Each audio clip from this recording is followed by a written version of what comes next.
This is it, the final day of the PMCO EU Group Stage, day number 6. The final chance for 9 of these teams to really make a difference in their run to grab a spot in the PMCO Finals.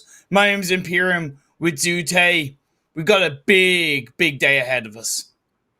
The excitement is in the air. This is the last and final day. We'll finally determine the top 15 that make it into the PMCO finals. And if we saw anything yesterday, it's that the teams are fighting till the very end. Every game is so important. And every game, one of these teams have a way to punch closer to the finals, punch their ticket closer to the finals. But there's multiple teams looking to punch that ticket in, and it all depends on this last day, Imperium.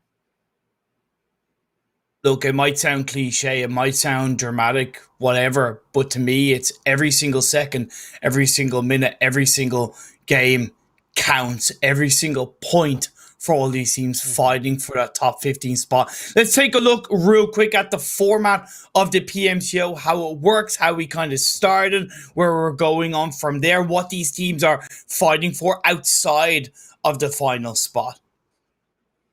So right now we are in the group stage, as you can see on the format. The very last day, the very last few games before we move into the finals. And I mean, we've already explained it so many times. The finals, we got 16 teams. One team will be invited, so that is why it is the top 15. And then the top teams from there move on to the PMPO.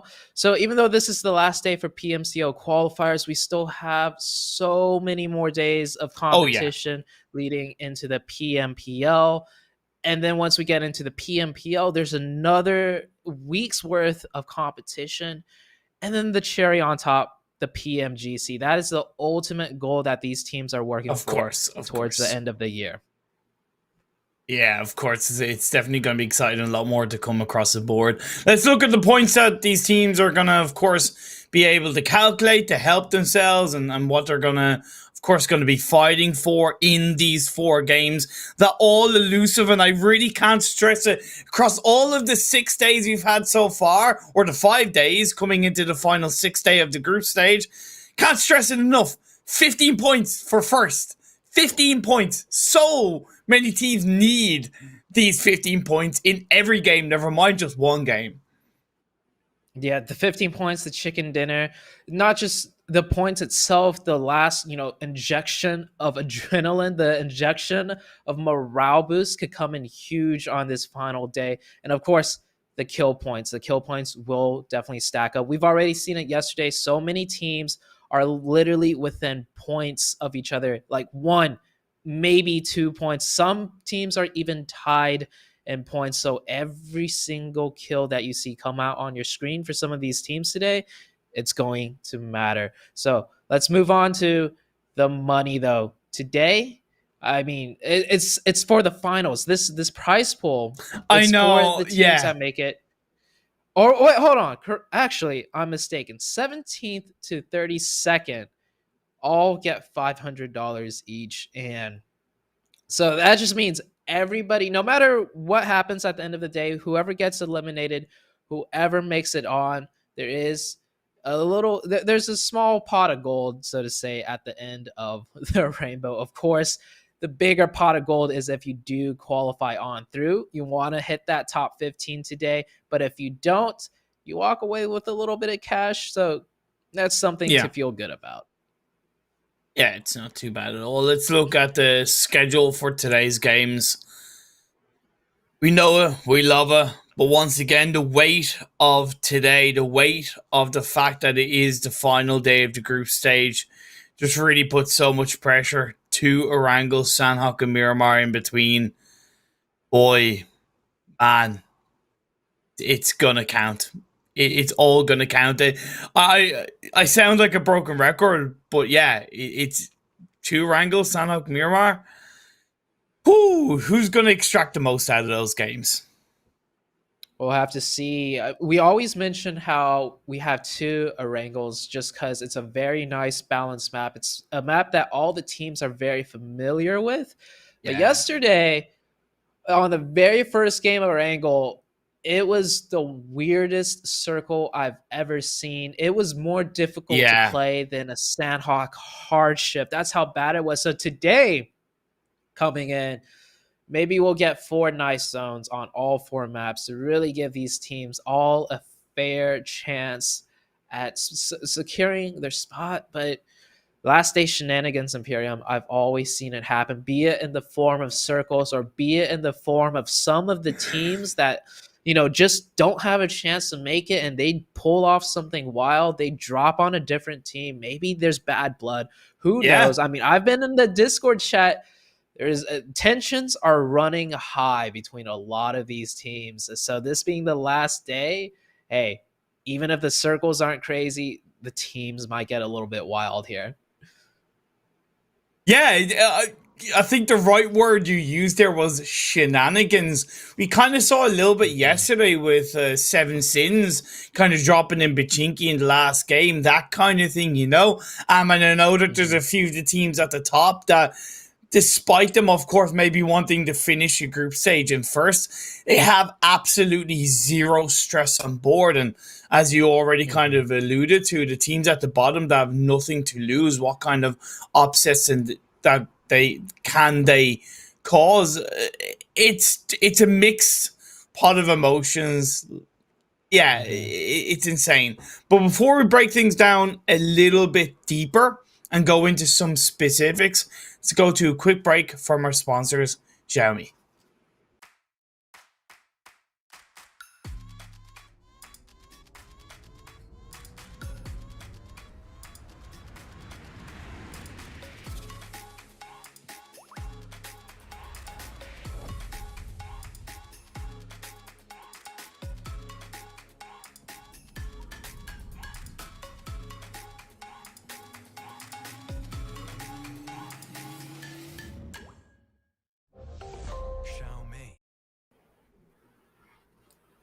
We're back. Group B, Group C, edging closer and closer to the start of their final four games. Let's have a look at all of the participating teams, Ute.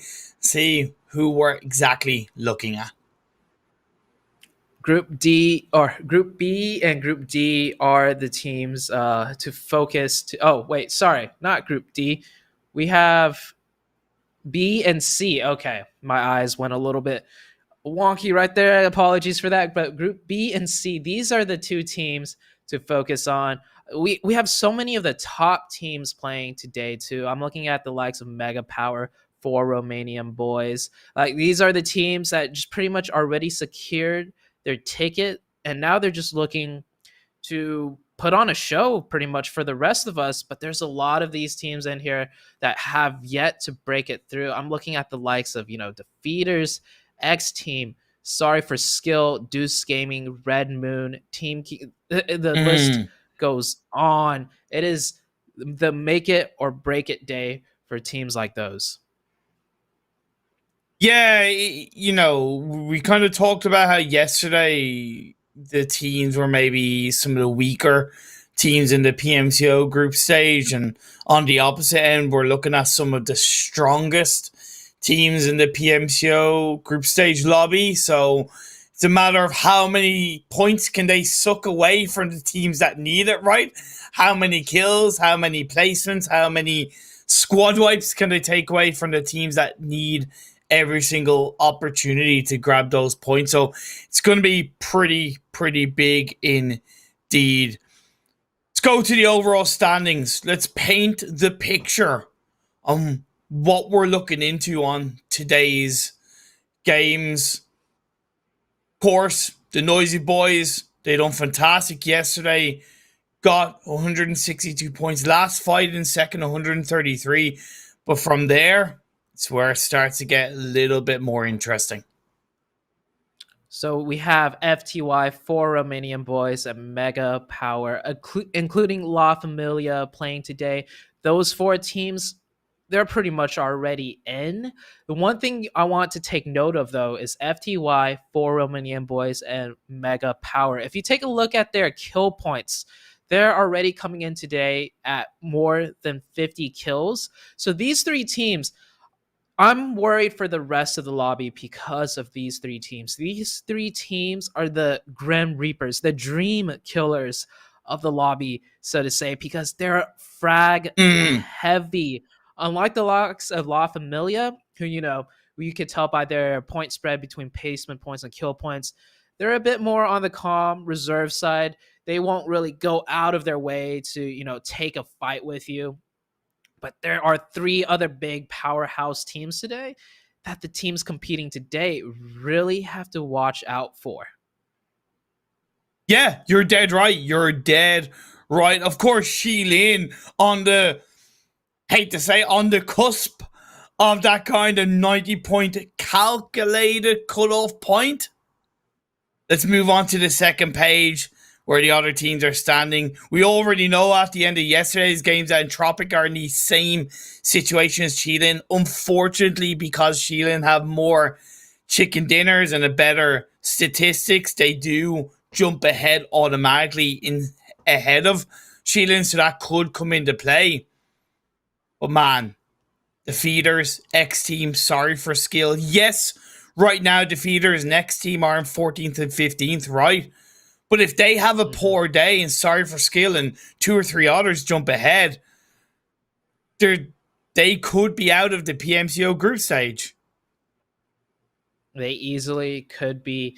And yesterday, we mentioned it already on broadcast. Yesterday was the weaker lobby, so to say. So for the teams that didn't punch their ticket in yesterday, they had a easier chance, I would dare say, to gain their points. But today, even for teams like X Team, sorry for skill, we talk about that 90-point mark. They're not very far away from it at all.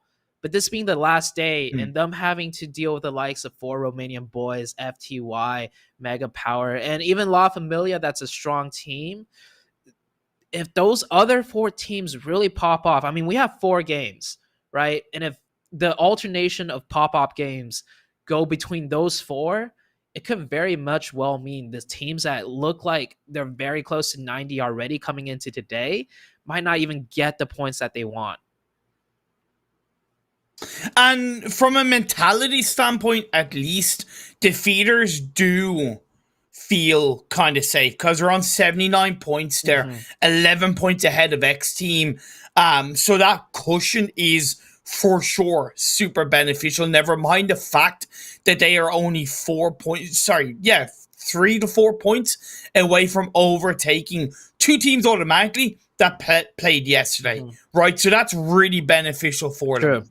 From a mentality standpoint. Only from a mentality standpoint. Let's move on to the third page where things once again continue to become so much closer. Deuce Gaming, Red Moon, Team Kingsman, Respect Esports. Those teams are just so close together.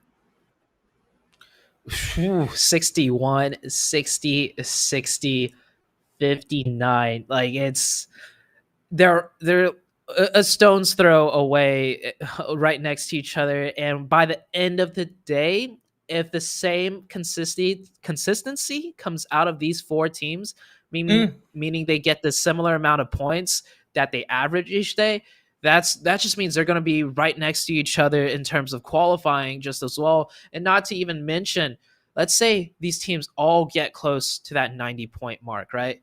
Based on yesterday's games, there's already 4 teams right next to the 90-point mark as well. So they're not just competing with each other for that qualification spots. They're competing against yesterday's performance too. So today is their day, however, to really punch that ticket in. I'm looking at Respect. We've seen shines out of them, and then we've seen them just completely shut into darkness in some engagements, particularly in the close range fights. Now, they've had a nice full day to rest. They've had a couple of days to reset, to really figure things out.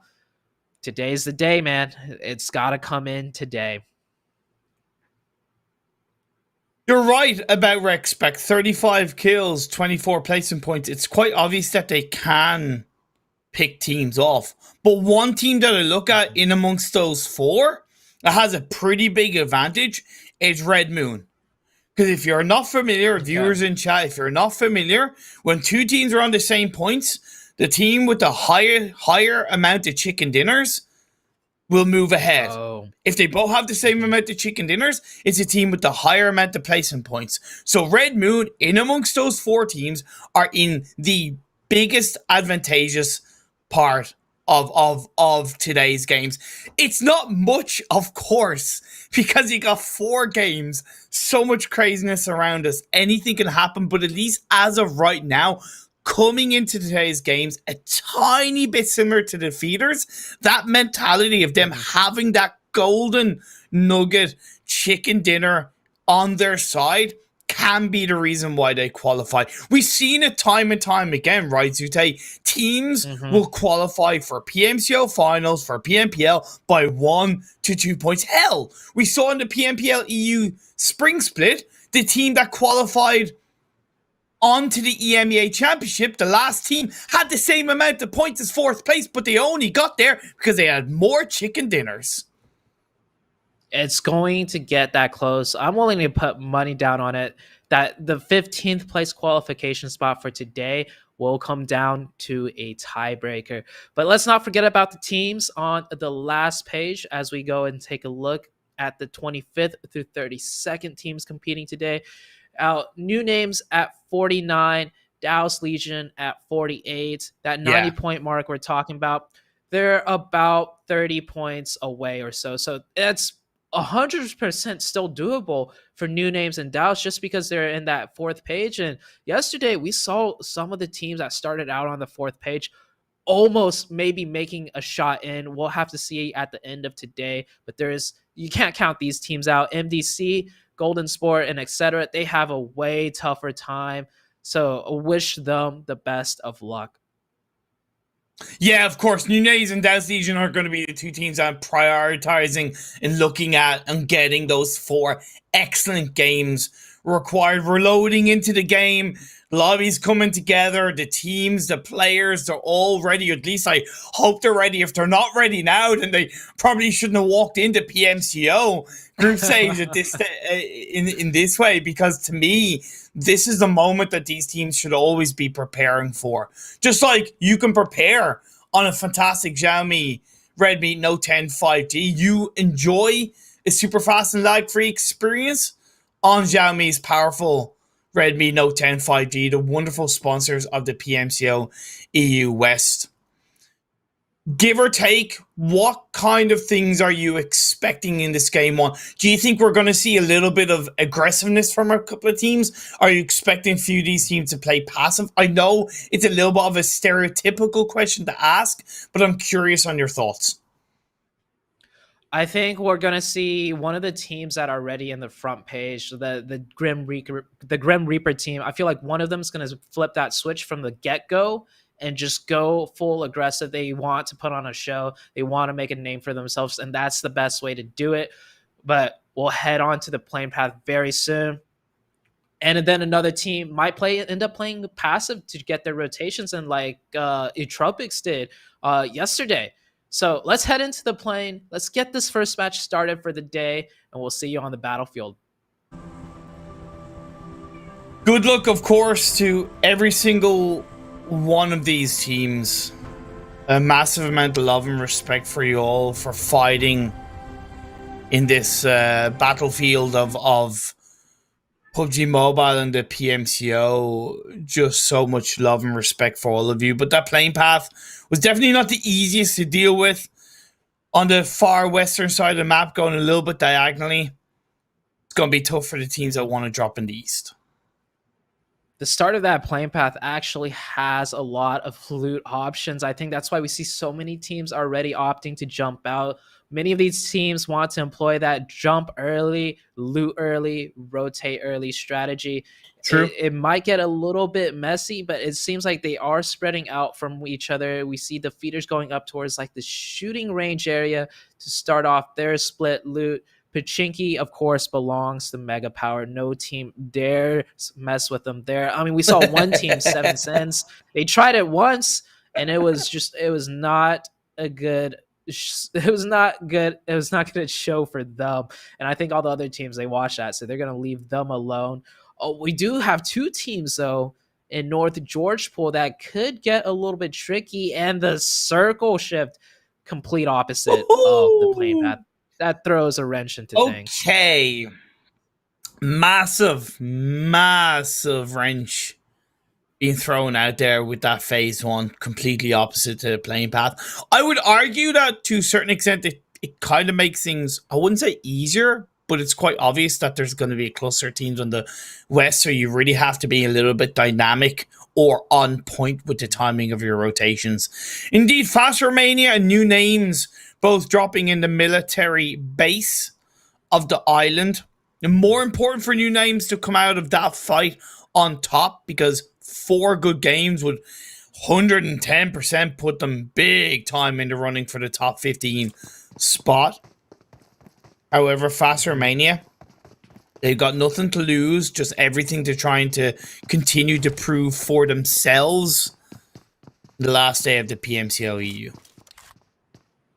Fast Romania, they got nothing to lose. They might just, finally flip that uninhibited aggression that they've been holding back because they've been nervous. Yep. I can't imagine coming into today, Fast Romania would be nervous whatsoever. They might be a little bit demoralized based on their performance, but it could go both ways. They could just end up taking this fight. Like, it's a 3v4 situation, but it looks like they are going to back off a little bit, or Simpson might just be alternating his position. This is a committed fight, it looks like. I don't think neither team, as far as Fast Romania goes, is going to back off. You see Simpson, he's holding that angle. MVP with a grenade, so he is aware. Gets shot once, that grenade falls a little bit short. But like you said, the focus of this fight really comes down to the team fighting Fast Romania. New Names, they need the points here. They need that 30 points or so to just break it into the 90-point mark.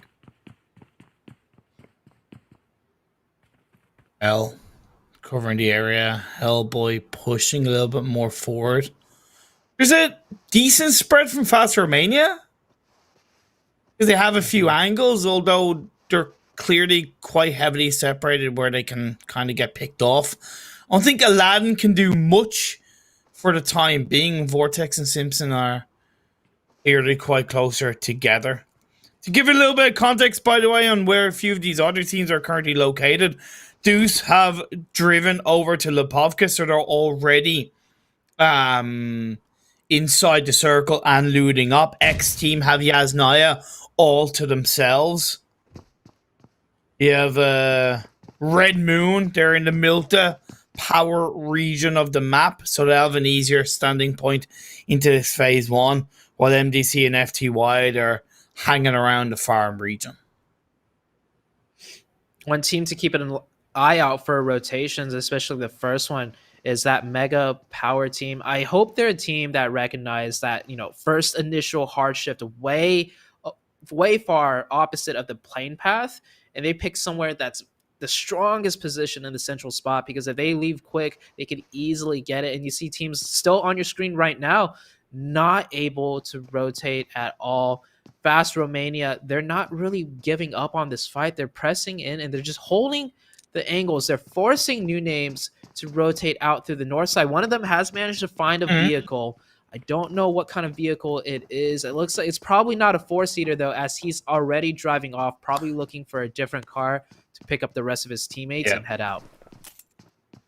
Although that poses its own risk, because if he picks up a 4-seater vehicle and all of them get in the car, that could prove to be risky. But instead of looking for another car, what he did was he went up onto the hillside, big brain play, and got a knock onto Simpson. I probably should have seen that coming, but we kind of automatically presumed that it was going to be a disengagement as opposed to finding a better angle, and that allows the rest of New Names to push more aggressively as a trio and really look for those kills. I love that out of New Names. Hey, it's the last day. You got a team that's contesting you, and you have a way out, but instead of running away, they're willing to take the fight. 1 point is 1 point. We talk about how important every single point is today for these teams, and they took the initiative to get that point. It's great to see that they didn't just run off, but this angle from Aladdin, though, that is a tricky one to deal with because he's not exactly on top of the catwalk that a lot of players expect. Instead, he's prone on one of the stair sides. So new names, they need really sharp eyes to spot this one out. I don't even know if they're willing to commit to the rest of the teams because I don't think they have info on where the rest of the players are. They had info on that first one that they got a knock on, and a quite decisive knock. So indeed, they will disengage. I like it. Not waste any more time trying to hunt down players where you don't have information on. Let's continue on and focus on the rest of the game. FDY made a great rotation from the farm area all the way to the compound that's a tiny bit west of Mansion. It's that kind of high ground compound. It's really great for the first couple of circles, open area around it. They might even be able to push X Team back off the back of it, so I'm a little bit impressed with that. Mega Power moving to kind of Alamo region, while Team Kingsman, very important team in this lobby, are very important for them to get some good results. They've gone from the North George Paul area into the fields of Yasnaya, a little bit deep in my eyes without stopping and getting info. I mean, it's that first circle hardship. They could go, a lot of these teams, you don't really have to stop and scout on this first circle. As long as you know in your mind your timing is around the earlier timing for a rotation. Like if you're rotating around 4-5 minutes and the circle that came up is complete opposite of plane path, I would say yes, do your due diligence in scouting certain locations if it only takes a second or two. But anything else, it's all about that timing. It's all about, just getting there first before another team does. So I don't mind the hard rotation where it looks like these teams aren't scouting, because in this situation in particular, it works. Yeah, fair point. Now, New Name's interestingly opted to head towards the Eastern Bridge as opposed to Western Bridge. It's not the worst decision in the world, but I would have thought for their extra security, not only is technically the Western Bridge a little bit... Actually, no, because the plane path was on the west, so maybe they think that going on the Eastern Bridge technically has less chance of being occupied. Okay, maybe they are making the right decision. What do you think? It all comes down to just scouting the bridge properly. It doesn't matter which bridge you take. Fair. We saw the Noisy Boys the other day. The Noisy Boys. We were saying, why are they taking this bridge? There's a high chance the team is camping it. And guess what? It turned out to be a kill point for them because they knew the proper method to scout it. They knew the proper method to go across. But as far as new names go, it's not the bridge they have to worry about. It's actually the crossroads. Rex and new names kind of get caught off with each other in a time where they both want to take the bridge at the same time. So now both teams stuck in the blue, taking unnecessary damage, and they're about to also take a fight. Rex backing off. This slows down Rex rotation by so much. I know they wish they were already across the bridge by now. The second circle, it doesn't hurt too bad, but you see this player's full boosted and his health is still ticking down. Instead of stuck in the middle with you, should be stuck in the blue with you, and I don't know what it is I can do, because Rex Spectre are now scratching their heads going, where can we go from here? What do we do? A lot of teams converge in towards the central area of this phase 2 because that shift did go up north in towards the direction of Mansion. Yasnaya is still in play, uncalled for, have now gone into the Mansion building. It's a good place to go. Red Moon are close by in the east. They're actually getting shot at by a solo player inside that building. Nice play by fella god of Mega Power. Good putting out the pressure. His teammate is Restware on the map holding a very wide split. So when you are playing split, you want to take as many shots as you can, make as many noise as you can. He actually got a few shots onto that Red Moon player. So good aim as well. Deuce up here, one of the teams we do want to focus on. Deuce coming in to today with 61 points. Definitely doable for them to qualify. They're 4-stacked right now on top of the high ground. We usually like to see more of a split, at least closer splits this early into the game. But that high ground position is a really strong one, so 4-stacking it, definitely not a problem. They control a lot around them, and they definitely see this Red Moon team rotating by them.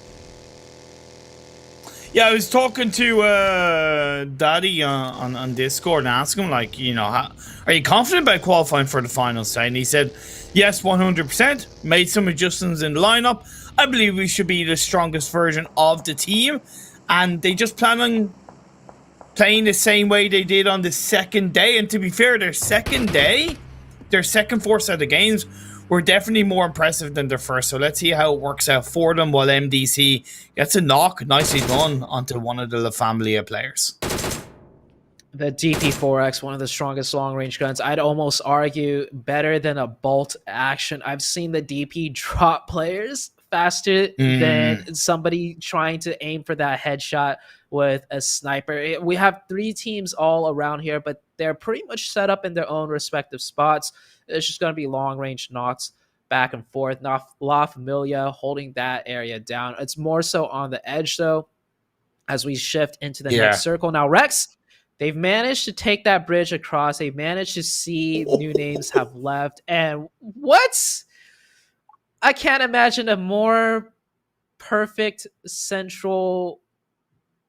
That's the opposite of what we saw from yesterday's games. This is, it's like a marble just appeared on my screen, like a nice, beautiful rainbow marble. Just boom, right there. Everybody's already in the circle.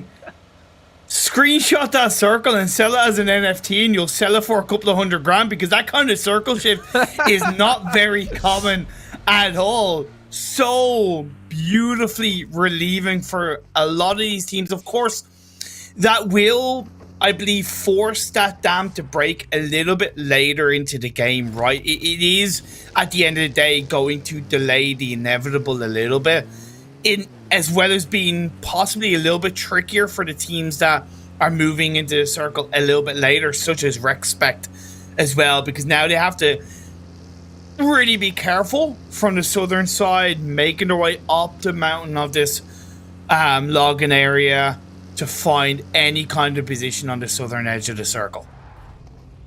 They're rotating towards into new names. I mean, both of these teams have similar rotation strategies because it is probably the more optimized one, right? Wrap around on the east side. And you're 100% right. As perfect as that circle is for all those other teams that are rotating late, they rely on circle hard shifts to make their way in. They pick the side that it's hard shifted to because there's less chance of teams being there. But with such a perfect central shift, it does make it a little bit trickier for the teams rotating on the edge. New names, they do manage, though, to have found a position, a nice little set of compounds on the edge of zone. Of course, no hard shift means there's no chance to go further in without risking too much.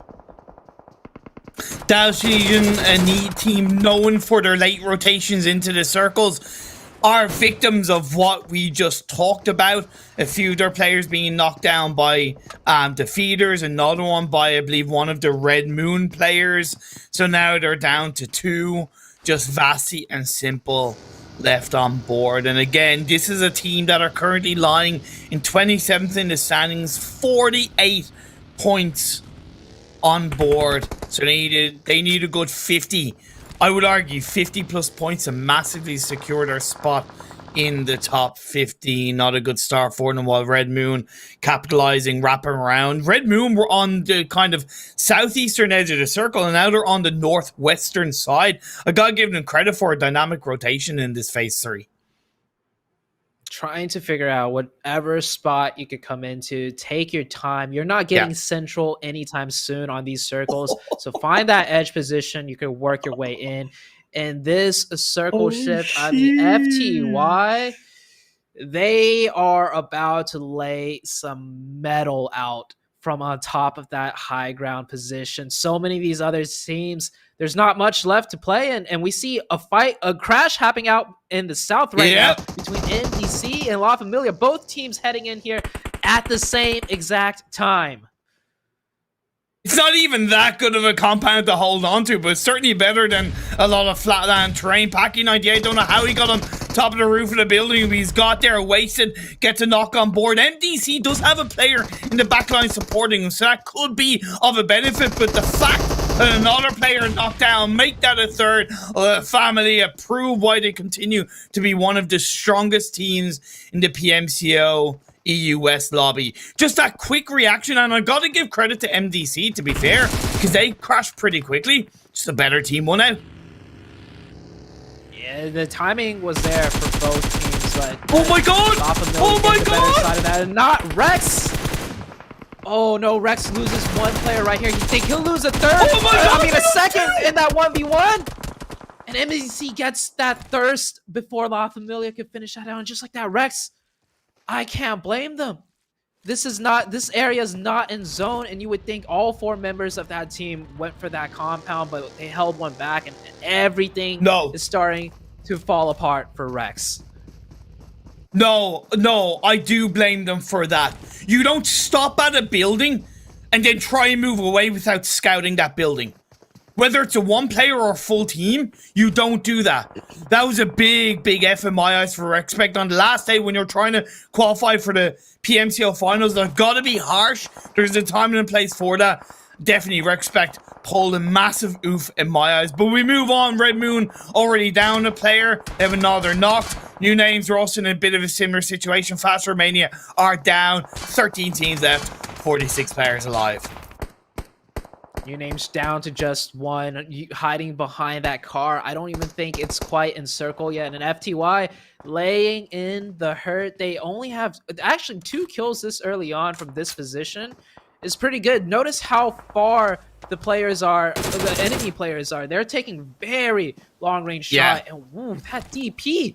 That's what I'm telling you. Did you see that, Imperium? Yeah. He got a knock. Yeah, He fired off 3 shots at 400 meters, and it was a quick one. Didn't have to slow down to aim for the head for that bolt action, but the action is ramping up right now, Imperium. And the crash comes through. Mega Powers, FTY, 2 giants of the PMCO EU West lobby clashing together. Now the 2-2 split from FTY was beneficial up until this kind of crash point, but they can still make it work. Kale with a beautiful knock from the roof side. Great reaction from him. He disengaged away and executed a good start for his side. But because there's lots of smokes, the entrance into that building is a little bit more difficult. Kale goes into FPV mode, confirms that Kale is going to get the drop shot knock. Brace 8 bounces on back, but Kale is coming in through with the clutch play. This man is a beast. And Mega Power, they're going down. He just picked up all 4 kills right there in one sequence. In one sequence that we were watching, Kale at 5 kills, he picked up all 4. It started. That was absolutely beautiful. We see why this FTY team. That play was on another level. That is a PMGC level highlight. Jumping off that roof, getting that angle so quickly, running in and then picking up that 3-piece. He was leading the charge and he got all 3. Oh man, absolutely. Yeah, I know. Beautiful, Imperium. Now, of course, unfortunately, the circle has moved away from their compound down to the southeast, so they're going to have to enter and breach in from the western edge of the circle. Team Kingsman still have 4 players up, going wild, going bold, going brass, while the defeaters are crashing in. The family here, they've already won 1 fight. Can they win another? Elicio's down on the knees. Paki 98 going to look to low ball the Molotov on towards the edge of the wall side. It's very difficult. The jump shot from Slot looking to make that work, but Paki 98, the IGL has different ways of making that one end. Savage X is left on his own by the family here. Know exactly where he is. He turns around the corner and Evil Boy gets a final kill. 9 kills for the family here. This is what I'm talking about. The Grim Reapers of the team La Familia pretty much already punched their ticket with the amount of points that they have, and they took out Defeaters, one of the teams at 79 points that we said should have an easy day in, but that's 1 game down, and they only got 2 points. And then FTY in the distance are third partying and sideswiping X-Team as well. Red Moon down to their bones inside the open area of this circle. We talked about the first 3 phases being wonderful, whereas it's only gone from bad to worse in his last couple of circles because it's in the open, very little cover. You're relying on a couple of rocks, a low utility, and whatever vehicles you've been able to stack up. Kalu Animal in amongst the smoke gets one knock, looking for the confirmation, switches over a gun. He hasn't been spotted yet, but Kyox, he comes in and saves X Team's day. These are 2 teams fighting for the top 15. It is a killing field out here, and one thing I noticed, the Grim Reapers of the teams with the highest amount of points already, they are funneling everybody in here like a pig pen, just taking shots. 4 Romania boys pressuring everybody from the south, FTY pressuring everyone from the north at the high ground, and we saw La Familia take one of the only compounds left and shut out the feeder's chance, and we have another hard central circle shift. It is all grass and trees and rocks at this point. X Team are relieved at the fact not only do they have pretty solid cover, but it's inside the circle. They take down Deuce Gaming. Feels bad for Deuce Gaming, but they're going to have to come back in the next game and prove themselves once more. On call for still up as a full squad. They need a giant day, an absolute giant day. It's technically mathematically possible with 0 kills so far in this game. Even a chicken dinner would only be 15 points so far. FTY moving down from the compound that they've held onto for so long in this game. Now they have the northern edge of the circle in their control for the time being. Beautiful positioning there by FTY. As far as these other teams go, they still have to make their way in, and circle is slowly closing in right now. La Familia taking a fight to the Kingsman. Kingsman down. Skyline? Just 1 player. It's a 1v1. Skyline? Evil boy. He needs to clutch this one out. He doesn't know he's there. He's gonna hear that. He should have heard the smoke. Surely he's heard the smoke being cooked up and go, wait, I'm getting a revive. That's not me. That's just someone else from the team. And now he gets back up, switches over to the Grozer, reloads that bad boy. The shots are going to connect. 34 Skyline has more health, has more damage, but Molly is going to move him away from the rock. He's going to get third-partied. He does go down at the hands of FTY. Team Kingsman, they need a good game. They got so far in. Maybe they picked up a few placement points, but that aggression was needed. He hopped out into what he thought was safety, but out of the smoke, and FTY picked up that kill. We still have 1 player left from Rex, but not for longer as FTY laying in the hurt right now. We're down to 4 teams just like that. You spoke too soon. The caster curse came through. And by the way, FTY aren't even playing with their main IGL. Addis taking a break. He's handing it over to Simple. And I gotta say, his name may be Simple, but his IGLing skills are far from it.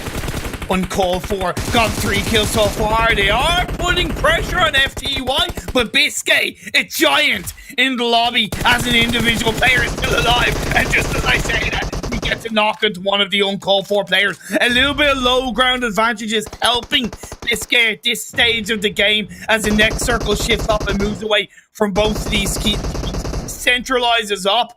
Uncalled for are closest to the lobby, but La Familia, they move in. You do not run at Biscay without your gun out. That is not something you would want to put yourself in. Biscay, of course, 6 kills already. Not to mention Kale, who popped off at 5 earlier on. The teams had notice the 4 teams left in the lobby. FTY, one of the Grim Reaper teams. 4 Romanian boys, one of the Grim Reaper teams. La Familia, another team that's already punched their ticket in, but they are killing everybody in this lobby. Uncalled for has managed to make it in, but uncalled for, they're coming in today with only 30 points. FTY, they look to focus a little bit more in the direction of uncalled for, but maybe left it a little bit too late, a little bit too slow, and that Evil Boy is able to catch one of them off guard. Nade after nade after nade, swinging in the direction of FTY. Nox is back apart away from his teammates. That's really good separation from FTY. And he's moving closer to Evil Boy. Yes, he gets knocked, but to me, that still provides timing for FTY to do something. Biscay goes down. Simple is left on his own. Can the IGL work wonders? He's surrounded by 2 teams right now. Evil Boy, he's done so much work, and let's be fair, the Familia, they're one of the top teams that don't have a chicken dinner yet in the PMCO. 16 kills, though. They've already accumulated the amount of kills needed for a chicken dinner. Simple down to the last man standing for FTY. He's got a small crate for cover, but he's pinned in from both angles. Pulls out the grenade. The other team is pressing in, though, for Unknown. Don't want to give him the chance, and that grenade almost got the after death finish. So close. He knew he had to pull something out. Gotta give credit to Uncall for it. That was a good push, but don't go for the revive. The blue zone's closing in. He does pull it off in time. Kraken gets behind the car. 4 Romanian boys, La Familia, Uncall for it. There are your 3 teams that's standing. No, speak too soon, La Familia. They're out. 4 Romanian boys. It's Wix left on his own. 1v2.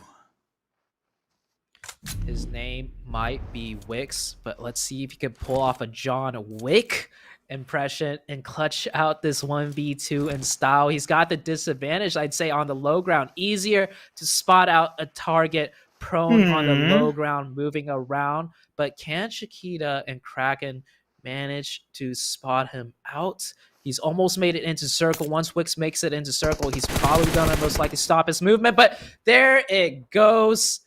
The high ground advantage in that prone fight. 4 Unknown spots them out. Now, or 4 Uncalled For spots them out, and they got that chicken dinner. They're not a team that we really touched on at all, because they had 30 points coming into today. That is a 60-point gap to make the 90-point cutoff mark.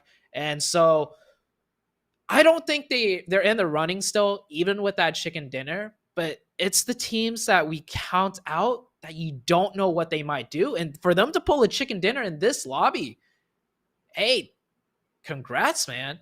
You got a chicken dinner in one of the toughest lobbies there is. Yeah, no, full credit to them. They rotated early to Mansion, so they had that kind of area pretty well under control.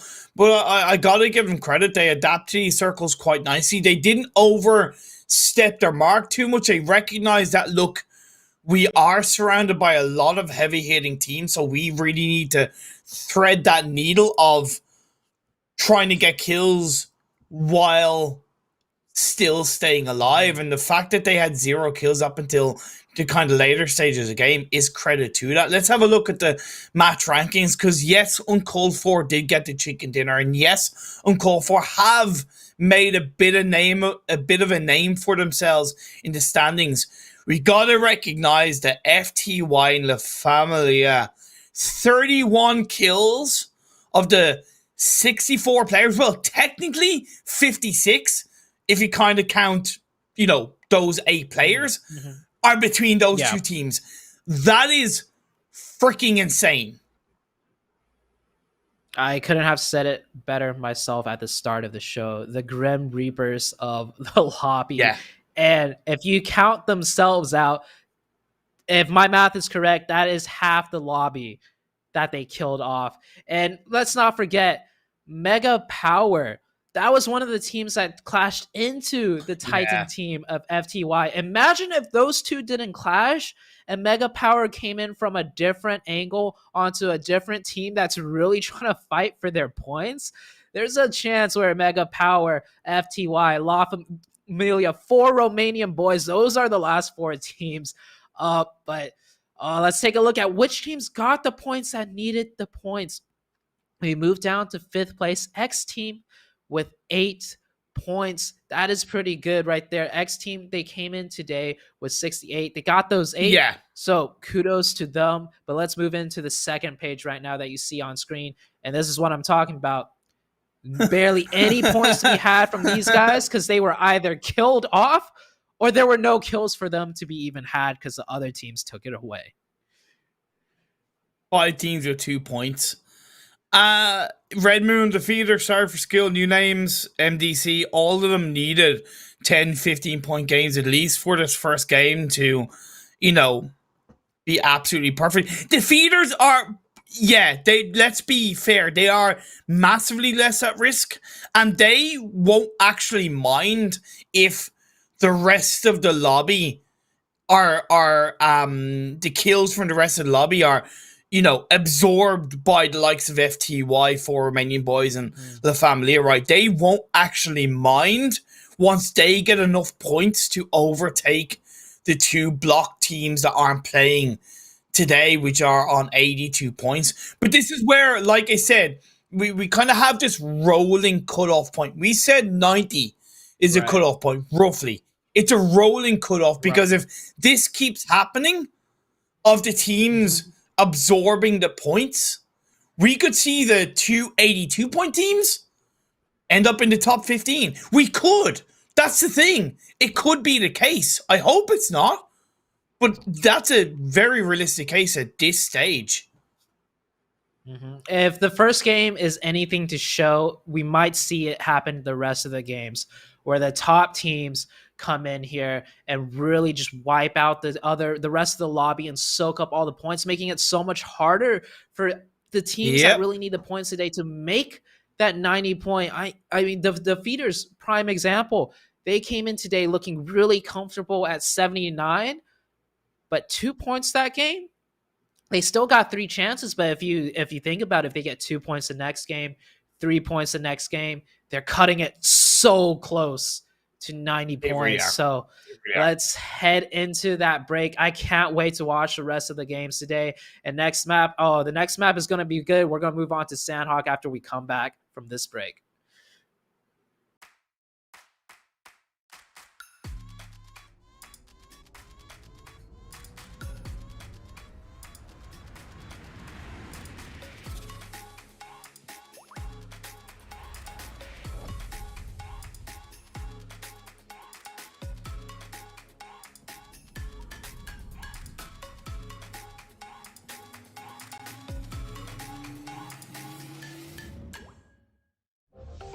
Xiaomi.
What a game to start off the final day of the PMCO EU West Group Stage. Polar opposite to the first game yesterday. Very solid, good circles, a crazy open field ending, and teams hoovering up those kill points too specifically. Zute, that makes it so much more difficult.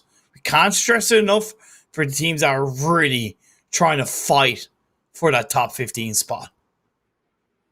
I absolutely enjoyed that last game. We saw multiple compound crashes, multiple teams go down at the same building. They were fighting for whatever buildings they could, leading up to that end game circle of no hard cover. That's those are my most favorite finishes, because you come down to that crucial fight at the compound, that close range, high fast paced engagement where the synergy and mechanics really showed through. And afterwards, you're rewarded with just a little bit of field opening in front of that compound as it goes into the no man's zone, so to say. So, the next 3 games, Imperium, that first one got me energized up. Yeah, we don't unfortunately have time to show the overall standings because we're getting into this game too fairly soon. So that's kind of a silver lining to not being able to give you a visual insight. But because there was such a hoovering of kills in the first game, the only real kind of difference that we can highlight in movement, I feel, is, to be fair, Respect. They did move up a couple of positions. It's not the biggest amount of points improvement, not the highest, but they have still gotten closer to that top 15. They're currently now in 17th place on 66 points, only 3 points ahead of Sorry for Skill. They jumped over Team Kingsman. So to me, that's kind of the noticeable difference for the time being. Yeah, even though there's no real amount of shifting, X Team managed to pick up that 8 points that last game. They're now sitting at 76. They're still behind Defeaters, and Defeaters only picked up 2. And it's to be expected. Like with the teams we saw towards the end game, those were the teams that already punched their ticket in. So everyone else is fighting for the scraps right now. Hey, look, you can punch your ticket to future PMCOs by enjoying a super fast and lag-free PUBG mobile experience on Xiaomi's powerful Redmi Note 10 5G, the wonderful sponsors of the PMCO EU West. Sanhok, already going to be crazy enough. We're now walking into a train of destruction, of harshness, of Mustache Days, Papa Blue Zone in the mix. I don't know what to expect myself. I just hope to see these teams really continue to have a heartbeat, right? Get that CPR on board, mouth to mouth yourselves, for God's sake. Just show that you're still alive in these lobbies. I know that sounded really weird. Let's get into the plane path and move over onto the Sanhok terrain.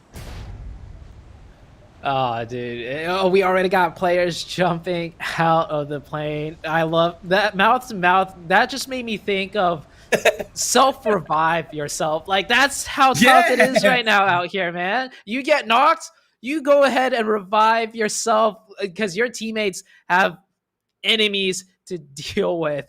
Now that we're on Sanhok, though, we talk about it all the time. Sanhok relies heavily on fragging power. You fight your way in. You don't rotate your way in on Sanhok. And with the lobby looking like the way it is, and after that first game, if that's any indication, the teams that really need the points here, I feel like there's even less chance for them to get points this time around because other teams are really just going to be straight gunning in towards them. But that first circle is a really nice one for everybody. The plane path as well kind of justify it. But the hot drops! Douse Legion getting the first kill and finish onto new names.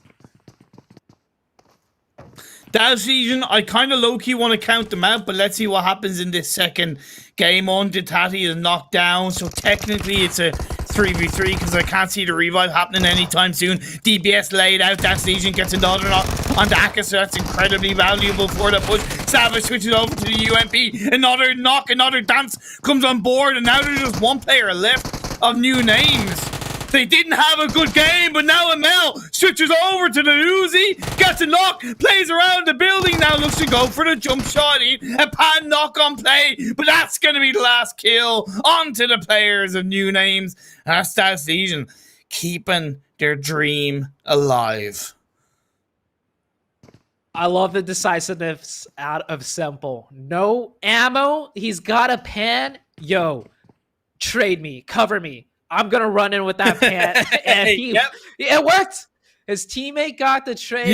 Yep. I actually love that. He didn't go run off to find ammo because in those few split seconds, his teammate might lose a 1v1, right? So they take that 2v1, even if one of their players in that 2 didn't have a gun in hand. It works out. So Douse, Legion, and New Names coming into this game, both of them similar points. New Names had 51. Douse Legion had 48. So that was a great fight, but they got to do that same exact thing 3 times over. Right now, I'm counting New Names out. I'm counting New Names out. Just from a mentality perspective, they've had 2 poor results. Their mentality is probably shot. Is there still a heartbeat? Let's see what happens in game 3 for them. One thing that I noticed as well, Zute, is that Team Kingsman and Uncalled For both dropped in Paradise Resort. But Team Kingsman, recognizing that we can't really afford to lose an early fight, lose players early on. We really need to play a little bit more intelligently for the mid to late game. They moved away from Paradise Resort. They handed it over to Uncalled For. I massively respect that. It could go both ways. They might commit to that fight, and they might just get those 4 kill points like we saw, but it's so risky. That fight came down so close, and you're right. Kingsman could have easily lost that fight or lose 2 players for the exchange of 4 points, and losing 2 players for 4 points, that's not worth it at all, especially on a map like Sanhok. So calling a disengage sometimes, yeah, credit to where it's due. That disengage call is sometimes hard to make, especially when the situation's so stressful coming into your very last 3 games, trying to qualify for that PMCO Finals. So the only thing that kind of sucks for them, though, is the loot. They gave up Paradise loot to scrap loot around the edges of the map. But as long as they have ammo and guns, they can fight their way in and pick up the loot off of the players they kill. Harvest loot and the corpses of their opponents. I realize that sounds really dark, and I'm okay with that. Now, phase 1, we haven't really talked about it because we saw so much action to begin with, but it is a relatively tricky phase 1. It has a pretty even distribution of the mainland, Northwest Island, and Southwest Island. So the initial trifecta compound hill that's held onto by FTY is fantastic. X Team on the hill of boot camp is really good, but they're kind of at risk in terms of the standings, so that poses its own issues. While Mega Power, they stay in boot camp. Sorry for Skill picking up a crucial knock. Sorry for Skill coming in today or this match at 69 points. They're one of the teams that could easily punch their way in, and they're starting it off with 1 kill point. They're waiting to get that confirmed. That player is most likely going to bleed out. I mean, Smokes comes through, though. Monk going for that revive, Uncalled For with the chicken dinner in game number 1. If they could repeat it on this one, they have a chance. Uncalled For, 51 points currently. Nice trade from Uncalled For. Nice standing your ground momentum from them, right? It shows that they've learned from their previous 8 games. It shows that maybe because their backs are against the wall and they've got nothing to lose, they're unlocking a little bit of extra confidence. A lot of other teams that would be maybe down in the dumps would maybe get scared, panic a bit. But Uncalled For knew exactly how they needed to react, pulled out a smoke, got a return knock, and boom, they're now back up as a full squad. Credit to them for that. That first chicken dinner, that could have been the ignition. Now, I might be laying down the story a little bit too early as uncalled for, right? Still quite a ways away from 90 points. But that chicken dinner coming in, if any team coming into today wanted to secure their spot in, no matter how far away and how grim it looked for them, a chicken dinner, hey, there's no way they got that chicken dinner and they were like, dude, I still don't think we could do it. By no means. They got that chicken dinner and they were like, yo, we have a chance, guys. Let's really pull together. You're right too, though, because I counted Conquer Romania in on the first 2 games when they got 19 points in 2 games, and Uncalled For have gotten a chicken dinner, I think, over 19 points in 1 game alone. So I think you're right. You're not setting that up too early. It's up to them how they evolve onto the next chapter and how they write that next chapter. I think you're dead right to continue to write that story for Uncalled For's, of course, end game. We'll have to see what happens. Not much movement on the rest of the map. As the very first circle, it was pretty central to where everyone dropped. So a lot of teams just shifted ever so closer to one another, but they didn't shift too far. They're very well aware of where all these teams rotate to by now. So we don't see any team really running into a team unexpectedly. They're just hunkering down in their own positions. They don't want to take any unnecessary fights at this point, and everyone's just waiting for that second circle shift to make a move. X team, you see them in the background. They took that hill, and one player hears the shots.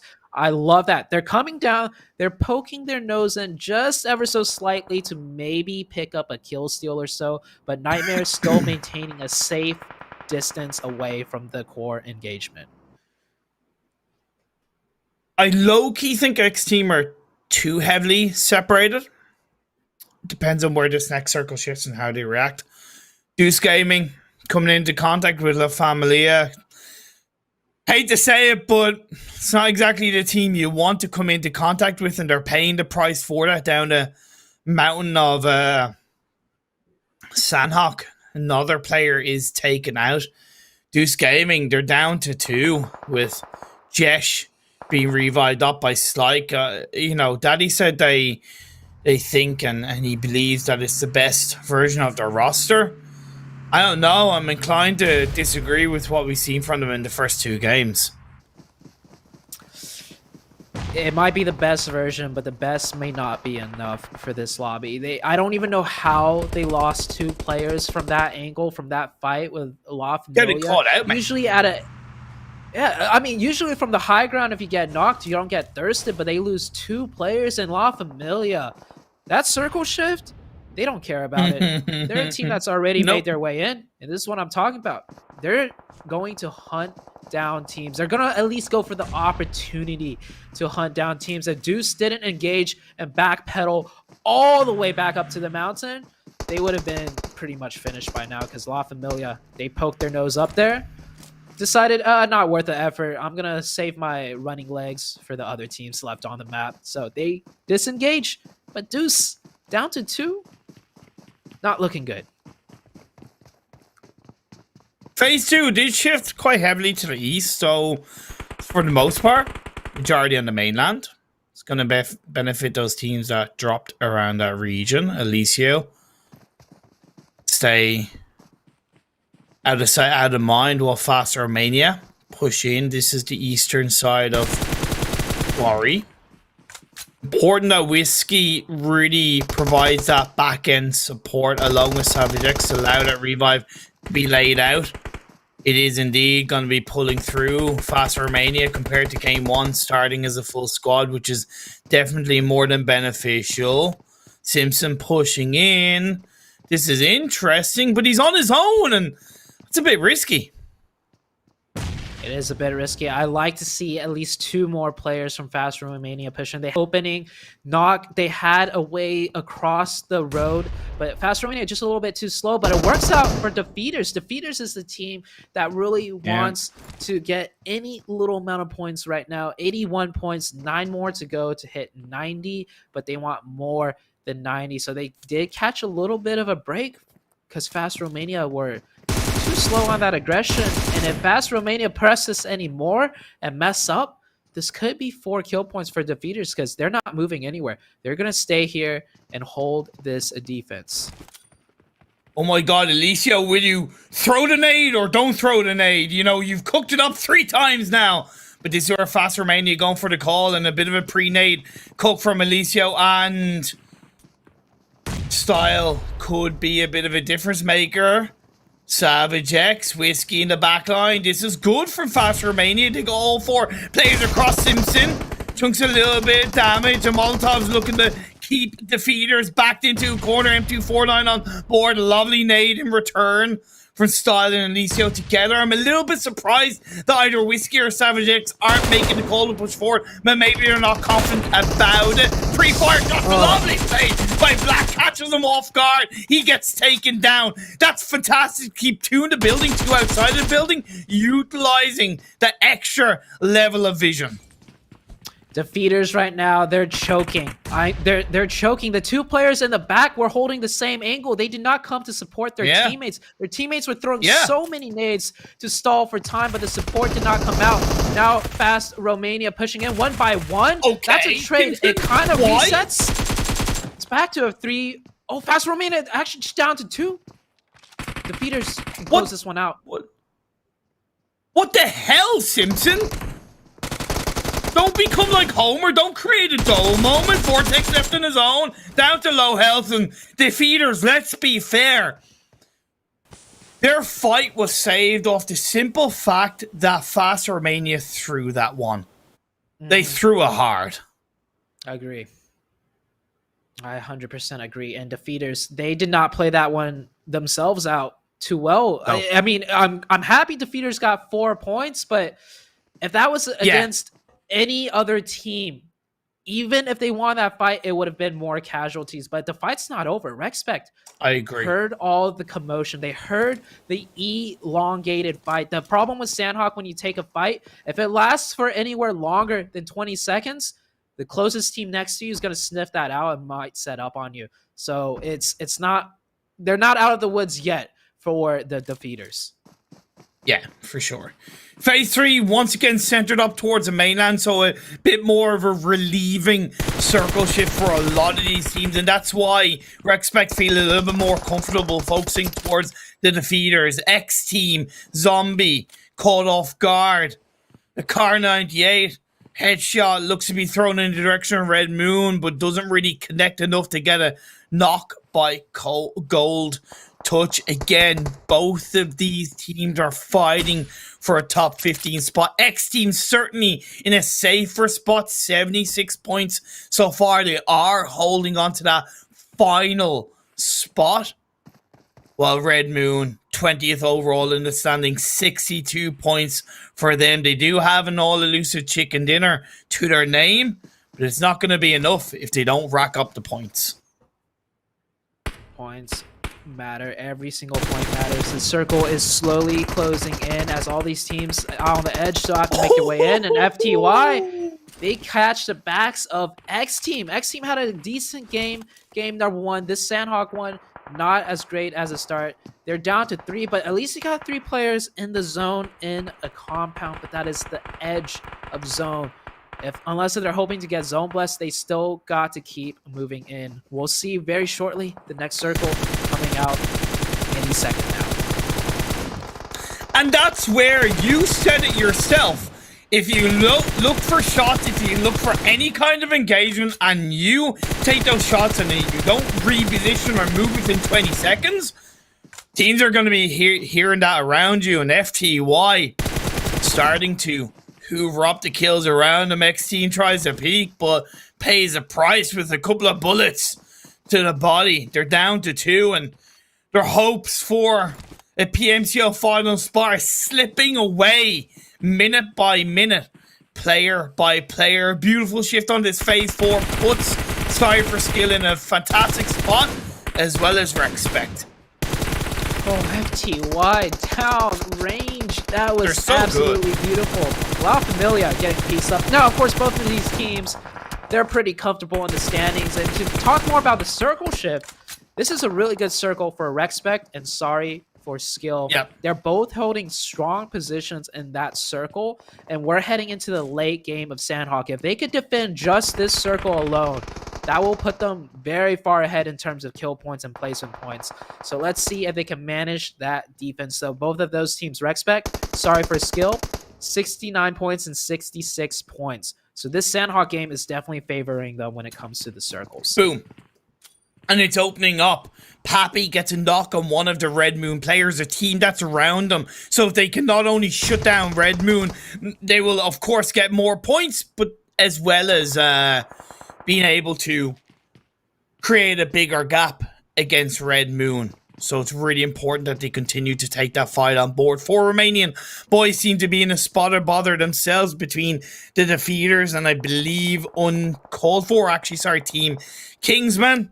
Pappy, Salazar setting that front line up. A lovely 3-person spread from Respect while the 4th player holds on to that compound.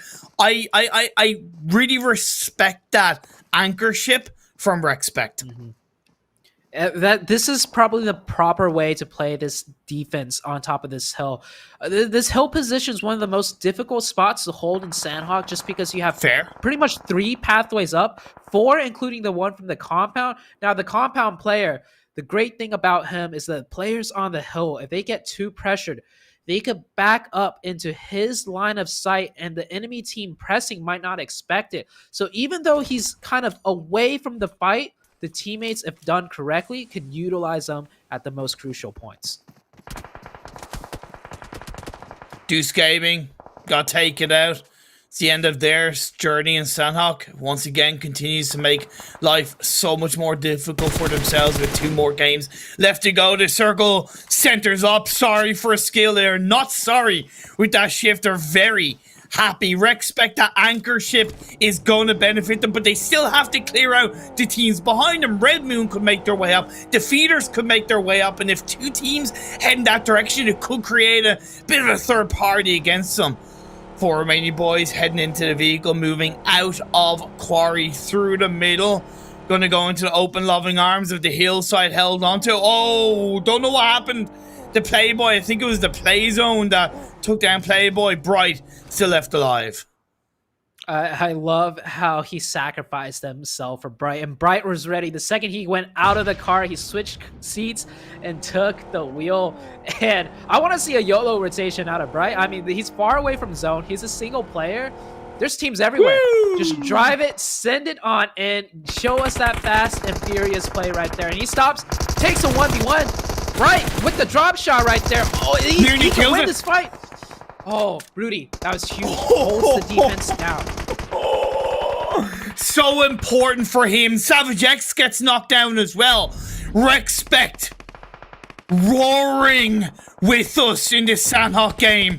Whiskey is down in the blue zone. Pappy is knocked down though. Red Moon have been able to survive. Ed with about 25 health on board. Chrono is knocked down. A first aid is being pulled off by Ed. Twists. Papa Blue. Thank you, Mustache Dave, for continuing to just put the trends on board. Gonna victimize these teams. And Red Moon, they are down in 10th.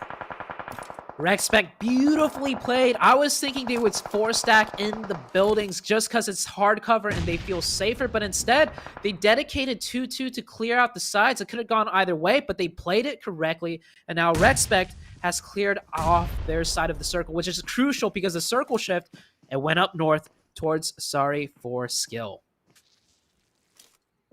Ironically enough, Sanhok is actually Respect's best map statistically so far in this PMCO West. 10 points per Sanhok game so far. So not really surprised. Sorry for Skill. Kalu Animal knocked up. Will get revived, but Mega Power pushing forward up the hill. X team are under pressure themselves. This is a boatload of shots all around these remaining 20 players.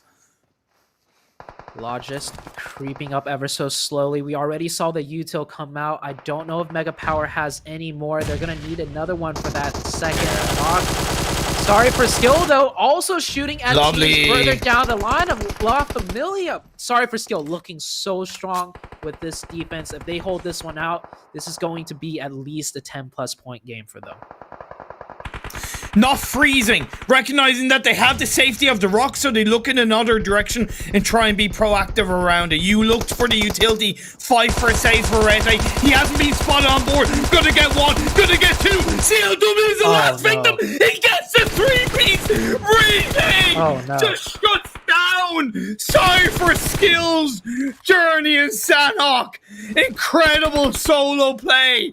Pulls out the mega power play with that 3-piece. If there's a snake to be afraid of on Sanhok, that's the snake you want to watch out for. Just in a split second. Sorry for skill. They're down to 1.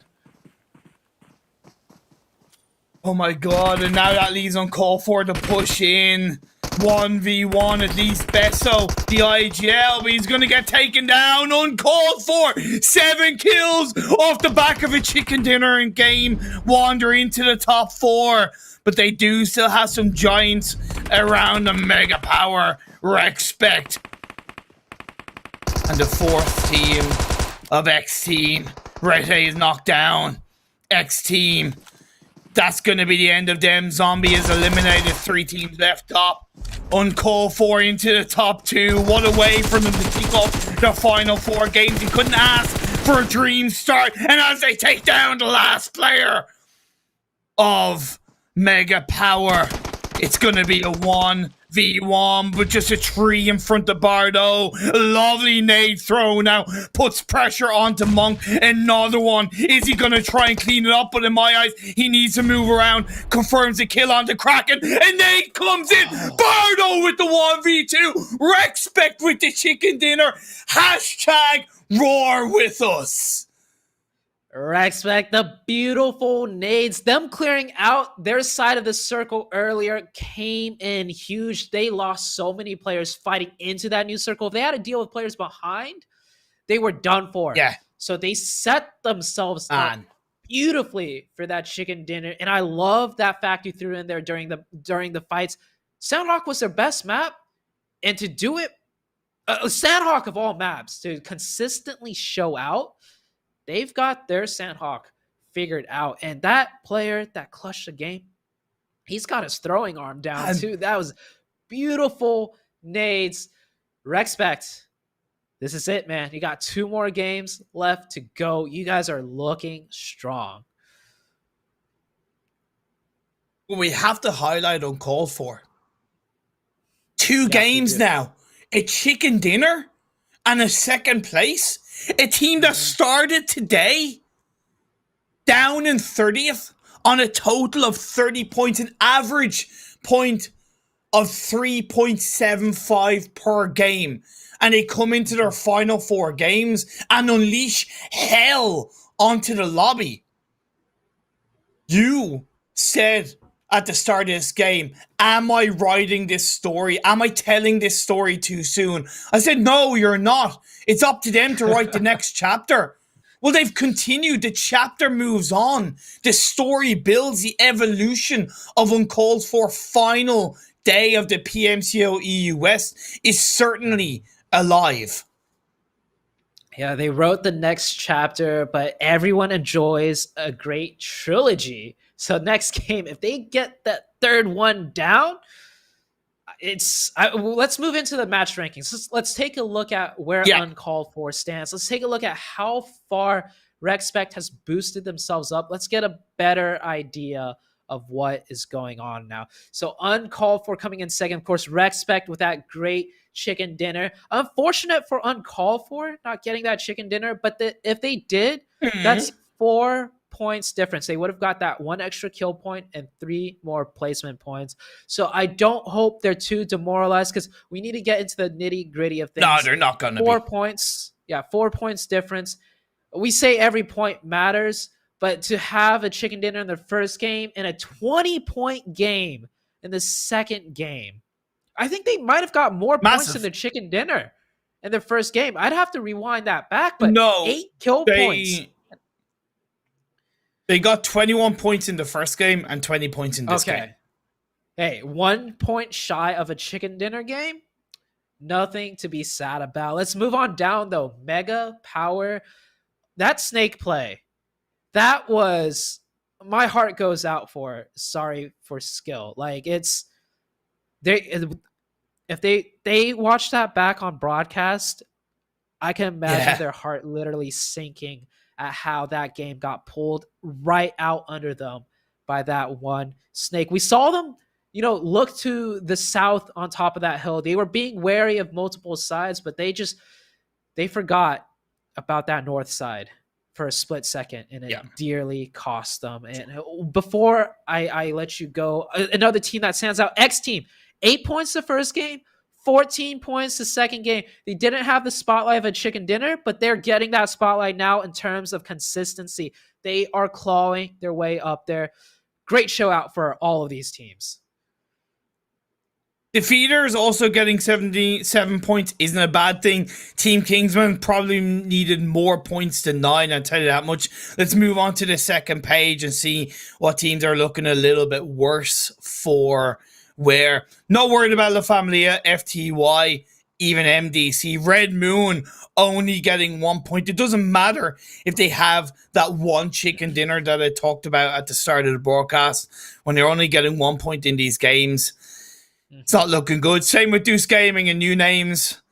I can't help but feel that their journey is now over in the PMCO just because of the fact that Uncalled For, Respect, and a couple of other teams in this Sanhok game definitely had a better game, and the points are going to really shrink up. And let's be fair, before we go to break, and hopefully we'll go for a quick break and bring the overall standings, it's also going to allow the book clenching to become a little bit tighter for the teams that are hoping to stay in the top 15 that played yesterday. I say we go for a break, Zute. Let's not waste any more time. We'll see you guys in a couple of minutes.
2 games down, 2 more to go.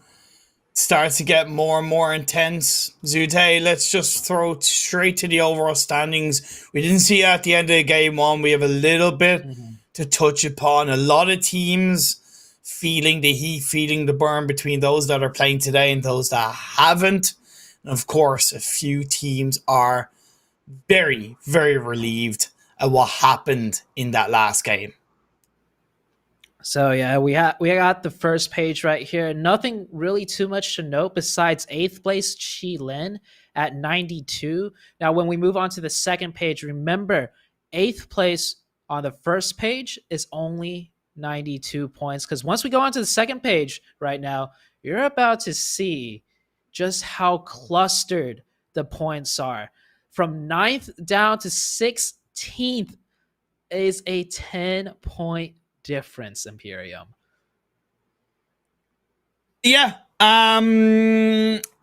It's so close. I think Xiaomi and Entropic are a little bit happy, and they probably feel a little bit safer than they thought they might have. All Rejection Gaming are hurting at the fact that both Rexpect and X Team have gotten some pretty good results in the first 2 games. However, their 56 placement points are keeping them ahead of Rexpect for the time being. Of course, Rexpect, X Team, those 2 teams alone have 2 extra games to gain 3 points, and they'll move ahead of 3 teams. The feeders, although they can still be a little bit relieved because they jumped over Quattrofakers and Dab.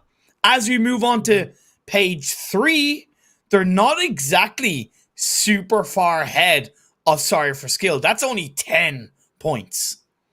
Yeah, so at Rexpect, they hit that 90-point mark, but the other thing that they hit that we didn't touch on is that chicken dinner.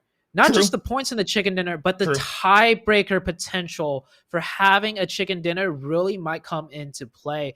Now, on the third page, Sorry for Skill.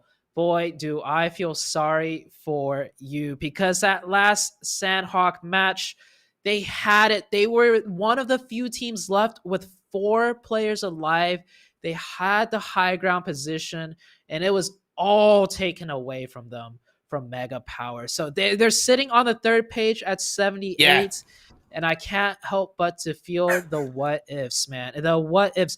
They could very well also have 90 points like the 4 other teams, but there's 2 more games left. Hey, that's plenty of opportunities. I don't want to make it any more bitter than it sounds, but I still feel bad for them. I do. It's the way the cookie crumbles. They've got to dust it off and come into game 3 reset and refreshed. But we have to continue to highlight uncalled for. 71 points. They're only 2 points behind Team Kingsman. They're 7 points behind Sorry for Skill. Again, they kind of have to take it placement by placement. I'm not necessarily kind of looking at them being like ahead of the feeders. But the fact that they've gotten 41 points in 2 games compared to Kingsman, who've gotten 13 in 2 games, Sorry for Skill, who've gotten 11 in 2 games, right? That is really big. That's really big for their mentality. It's really big for their confidence. It's really big for their fight. And that is really what is a difference maker when it comes to these final games. I'm sure you've experienced it before. If your mentality is shaken, if your confidence is shaken from another team creeping up behind you, that can really hurt your journey. Not just that, all of a sudden you have a team that you did not necessarily consider as a threat suddenly be a threat. Let's move on to the 4th and final page. Now that we're coming down into the last 2 games, you can start counting the teams out here. I'm looking at new names: MDC, Fast Romania. It's about time to just give them the congratulatory speech of, hey, you guys made it to the PMCO. You guys had hell of a run. You guys beat out so many other teams. And for the last 2 games, hey, Go out with a bang, make a name for yourselves, show why you are here and why you deserve to be competing in the top 32 right now. Sure. You're damn right. Golden Sport, and I would argue even Conqueror Rangers low-key did that yesterday, right? So, yeah, go out with pride, go out strong, and who knows, even cause a couple of upsets in the middle of the standings and that fight for the top 15. We are about to head into game number 3, Miramar. I'm looking at, obviously, the feeders. This is their possibly saving grace of a map, because out of the teams that are in that fight for the top 16, they are looking at a really solid average of 16 points per Miramar game. So, like, similar to Respect, right? Yeah, so that's a big plus. So let's see if they can make that count. You can, of course, make your PUBG Mobile experience account by enjoying a super fast and lag-free PUBG Mobile experience on Xiaomi's powerful Redmi Note 10 5G. And yeah, just real quickly going back to it, the closest team behind them in points average for Miramar is Sorry for Skill with 8.5. That's why I really wanted to highlight the feeders. That's quite a big gap in terms of potentials from 16 down to 8.5. It's great to see that the feeders have their ace card coming up in play, that being of Miramar.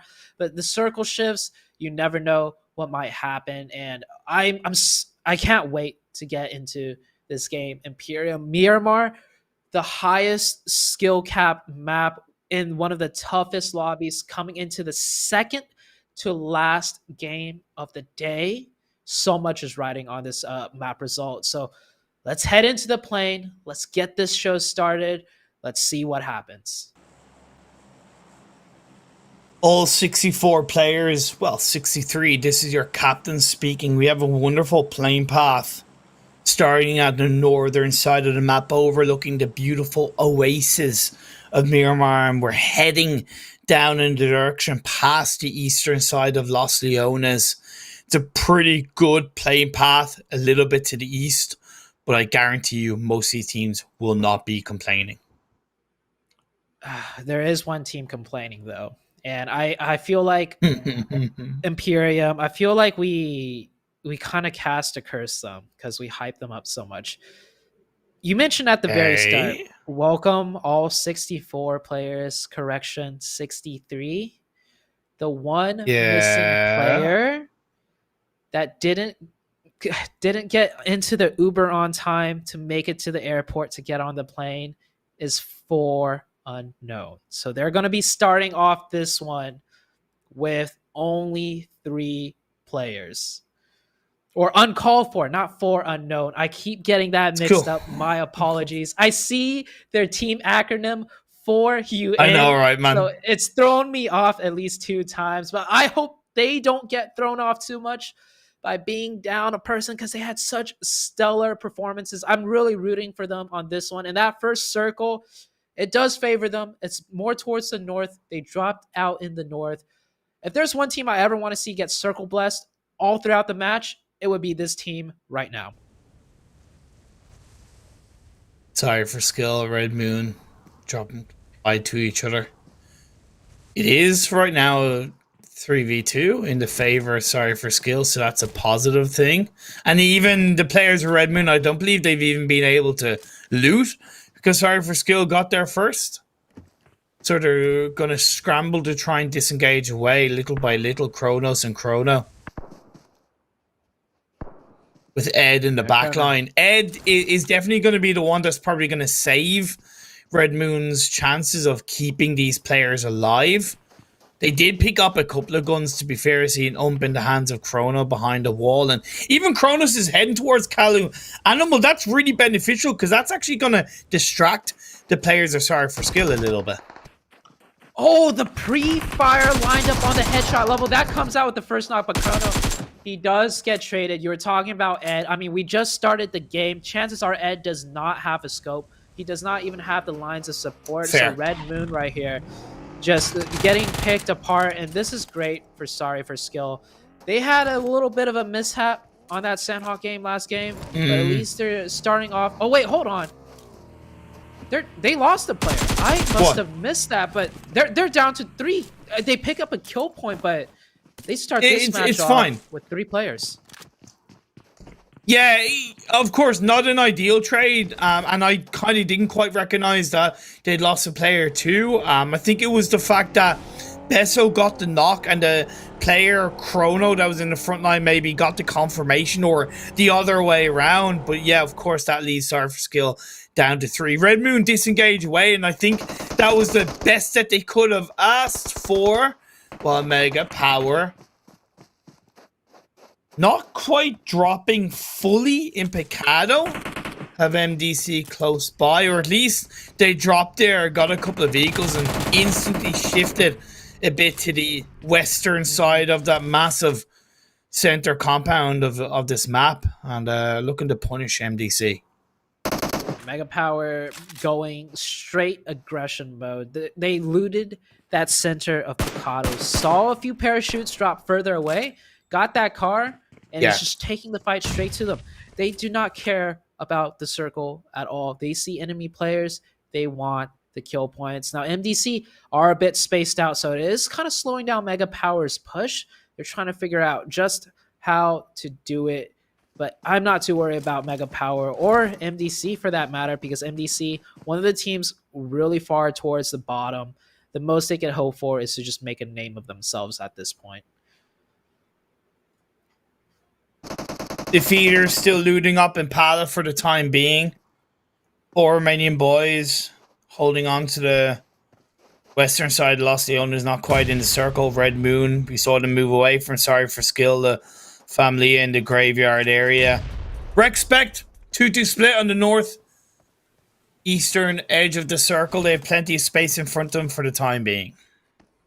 Rexpect just taking advantage of that split drop right now, just looting up as much as they can. They're looting 2 different cities, but with this first circle, they have a really good opportunity to rotate earlier rather than later to get a central position. And this fight between MDC and Mega Power still continuing to ring out. Yeah. For some reason, Mega Power has 4-stacked this hillside. I guess they want to take it over by force, but MDC, they have 1 player on the south in the wings. He's going to be the difference maker in this fight. But I gotta wonder, why isn't Sway putting more pressure on the other side, at least for the time being? He should be a little bit more proactively forward, because at this stage, Mega Power being pushed from one side. So if they're pushed from the other side by Sway, that will really close them off into one small angular area of this hillside. Now Sway starts to make some noise. Mega Power realize they are in a bit of trouble. A lot of trouble. This is as good as it gets for MDC. The high ground, they have 2 in the central focus push area, and they also have 1 in both side angles. It does not get any more perfect, but Mega Power, if any team could kind of pull this off somehow, it would be them. One of the top ranking teams in this lobby. Yeah, okay. Yeah, okay. So, I love how you just said that. Yeah. Well, like, look, dude, at the end of the day, great setup from MDC, but incredibly poor execution, because you've got to be constantly proactive, right? Not just with bullets, but with movement, with rotation, with strength. You know, I kind of mumbled while you were talking about the setup from Mega Power and how bad they were looking. Where was the nades from MDC? I know they maybe haven't looted up enough, but shorty, they picked up some kind of UT. Even a flashbang would have been valuable in that moment, right? Anything to continue to suppress Mega Power other than bullets. But because that didn't happen, Mega Power was like, yeah, okay, we're sick of it. We're just going to push, take a little bit of a risk. And that proved out to be worthwhile for them. And yeah, it is what it is. It is what it is. I mean, Sway had the angle on that north side of that hill to really cover, and he just wasn't doing enough. I like to see Sway move up a little bit more. I mean, he's got so many buildings to work with on his side to get a better angle, to get more of a forward positioning to put the pressure. But he just didn't do it. He stayed in his little corner, and look, the dance coming out of Mega Power, I almost want to say that is deserved, because Mega Power knows it themselves. They're like, we should not have won that fight. Oh, yeah. But, I mean, hey, if you guys aren't going to do anything, then we'll just kill you. And that's pretty much what it looked like. Exactly. They just ran up the hill and took it away from MDC. X team, off the back of getting closer to phase 2, have definitely joined up much closer together. A 3-1 split is wonderful. 3 holding the kind of San Martin side of the hillside and 1 holding the more western side of the hillside. Team Kingsman opting to stay in San Martin, I think, is incredibly risky, because not only will they potentially have to deal with X team, you got La Familia, you got Uncalled For if it continues to center up around San Martin / Hacienda. Yeah, okay, it's a big place, a lot of exit potential. It's not going to be easy for them. This circle shift is not easy for any teams either. We have so much high ground. We got the high ground of X team. We also have the high ground right next to Fast Romania and the high ground south towards the power grid. These are 3 ginormous high elevation positions where if the circle shifts one way or another, it'll dynamically change the outcome of the game. So positioning wise, yes, we're only into the second circle, but this being Miramar and with the circle it is, it's already gonna get quite tricky. And another tricky thing is what Kalu's kind of dealing with right now. Oh, they got it flipped over. Yep. You know what? That didn't happen, Kalu Animal. I'm totally not going to roast you on Discord for that. Not at all. Of course, like, that technically slows down Sorry for Skills rotation. It kind of does a little bit. It can be a bit inconvenient at times when you're trying to momentum your way in. But I think because of the fact that they are already pretty far away from the edge of circle, well, not super far away, but point is they're still not in the circle. They're not too worried.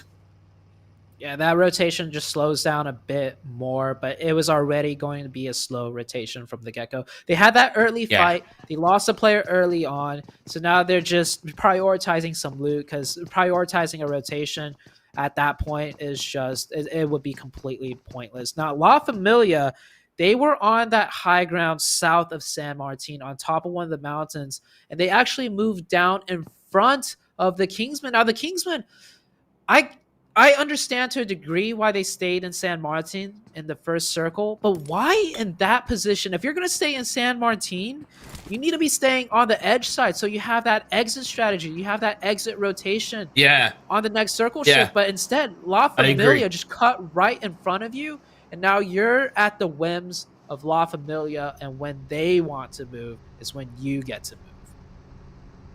I think their logic behind staying on the west is that it's further into the circle and they technically get more information. But the way I look at it is that you're so pinched inside that city on that side of it that you can't really do anything with that information. So they're much better off being on the eastern edge of the city, because on that phase 3 shift, it gives them a lot more potential to disengage away and move around, even if they don't have information. So I totally agree with you there. Yeah, they should be where La Familia is. That might be a huge mistake already coming into the third phase that just like throws them off. I mean, yeah, La Familia was on the high ground. So you just take the position that allows you to move out of the city when you do need to move out of the city. And if it goes into the city, you're the first and only team there. So it's a win-win. Yeah. But this next circle, let's take a look at just how dynamically the course of this battle is going to shift. Like, all I see is mountaintops in this zone. All I see is power positions. But which one is going to get the favor? And it goes down hard to the south. We're moving on into power grid, and Sorry for Skill with a super slow rotation. Well, they get that super circle hard shift favor. Let's see what they can make of it, and let's see where all the other teams will do now. Even though they're on the less congested side, I actually think the southern side of this circle is the worst place to be, in my opinion, because it's a little bit flatter, and I think you're relying on the circle continuing to hit down south unless they go for a really deep shift off the back of this circle. We'll have to wait and see. Respect onto Deuce Gaming. Slight goes down. Really good for Respect. Building on the fantastic chicken dinner in game number 2 of the day. Defeaters close to securing their final spot. Have had a shaky start in the first 2 games, while the Familia cruised their way into Power Grid. Not a bother. And I blame you for that circle shift, by the way, Zute. You said the word power too many times before that shifted. They just the power grid. And there we go. We're down to that power grid. Now Douse in the north. So many teams in the north uncalled for. I was saying I hope they get circle blessed on that first, like when that first circle popped up, because it was more towards the north. Well, it's going the complete opposite way. And Defeaters pressing in. Nice. I like the decisiveness. They're going for a strong central location. And this central location, it's really big. So if you just 4-stack a push earlier on, like Defeaters are, you'll find a way in. You'll catch players off guard. And Defeaters, another 2 kill points, looking very strong. I do think it's important that Defeaters look to have kind of 1, maybe 2 players inside the power grid building. There's a risk of holding on to the outside despite them having a couple of dips, because a few other teams might, of course, head in that direction. X Team, new names, clashing up. X Team have 1 kill already. Psyox takes a bit of damage from another angle, has to prone it back down, but chucks a nade off in time, doesn't connect. Yeah, the unfortunate, he was really going for that thirst. You see how low Crystal already is, but the third party from behind prevents them from securing that kill point. Every kill point really matters. X Team right at 90. At this point, it's like a dessert, so to say, to get more kills now, because it's good for them. And oh my gosh, that circle shift. We're going back up north. This time I blame you, because you blamed me earlier. But you know what? I'm okay with that. It is power grid. I'm okay with power that. Grid. Yep, We're heading into power grid. It's good for 4 Romanian boys, because now it takes the focus away from their compound while them still being inside the circle and able to push teams back from behind, which is definitely going to be their priority. You see Playboy moving in, sorry, not moving in, but looking in the direction of X Team. X Team themselves do have that 1 player just on the very tip of the circle as a tiny bit of an anchor point. There's a massive risk of the rest of the team joining up with him. I think it's incredibly valuable. Nightmare doesn't get knocked, because that takes that position away from them. Maybe they can get a bit of a dynamic rotation and use more of that northwestern side. It could work out. We're heading into the late stages of the game, and we still have 51 players alive. This isn't too common, especially on a map like Miramar, where the lines of sight, the high ground, the low ground really wipes out teams before they make it this far. But this area of the map, so many ridges, so many dips. You see Defeaters utilizing one of the more common ones. Not a lot of people might know about this one, but it's just to the southeast of Power Grid. They've got 3 multiple dips that dip way down. Now, it's not exactly a power position for Defeaters, but they can keep their head down and remain safe while the rest of the lobby kind of grinds it out, and then there's less players for them to deal with. Yeah, great point made, Zute. Great point made indeed. Red Moon going to be in one of those power grid buildings as well. I think it's a pretty big open warehouse on board. Mega Power to the south of them. You have FTY, let's not forget about them. They're a team not to be messed with on the southern edge of the circle, while Douse Legion kind of benefited with some of these hardships, have the northern side of this circle pretty much to themselves outside of uncalled for. Team Kingsman and Sorry for Skill. These are the 2 teams that really need to make a move in right now. They're on the cusp of the edge, but not further in enough, and FTY joining in on the fight. I mean, this was not the team they were even trying to break into. I think they were looking at 4 Romanian boys position. Yeah. But this edge congested, and it is going to lay hurt on them. If FTY and 4 Romanian boys are the teams you're going to fight into, good luck to you, sir. Couldn't have said that better myself, and that's why I kind of said don't forget about FTY and what they can do in these games. They don't really push it, and I do respect that. A little bit of a third party from another angle as one of the FTY players was knocked out means that they don't want to overextend and over push their current position. Really valuable decision making from FTY. 4 Romanian boys now starting to be put under a little bit of pressure. Team Kingsman gets that 4th player up and they move closer into 4 Romanian boys compound. The next circle is about to pop up. It shifts up north. Sorry for Skill has 1 player down, another player knocked. X team pushing them back closer and closer, further into the depths and destruction of this Miramar map. Things are heating up. X team right now with only 1 kill. Sorry for Skill down to 2. That circle shift did not do them any favors. X team, I know they want the kill points, but they have the circle next to them. They could just get the kills later on. Plus, with 4 Romanian boys on the high ground, it would be risky for them to overcommit, and I think they realize that. Great disengagement. Meanwhile, Team Kingsman still have to move up further, and this fight between 4 Romanian boys and them is really going to start breaking out. But FTY has also joined the fight on another front. It is a 3-way team fight right now. I asked a simple question to the Jerry. I said, are the team confident? And he said, absolutely confident. We made a change in the roster to see how it turns out. And we're seeing it right in front of our very eyes. 4 Romanian boys struggle to hold on to the compound. Biscay is brought back up from his knees.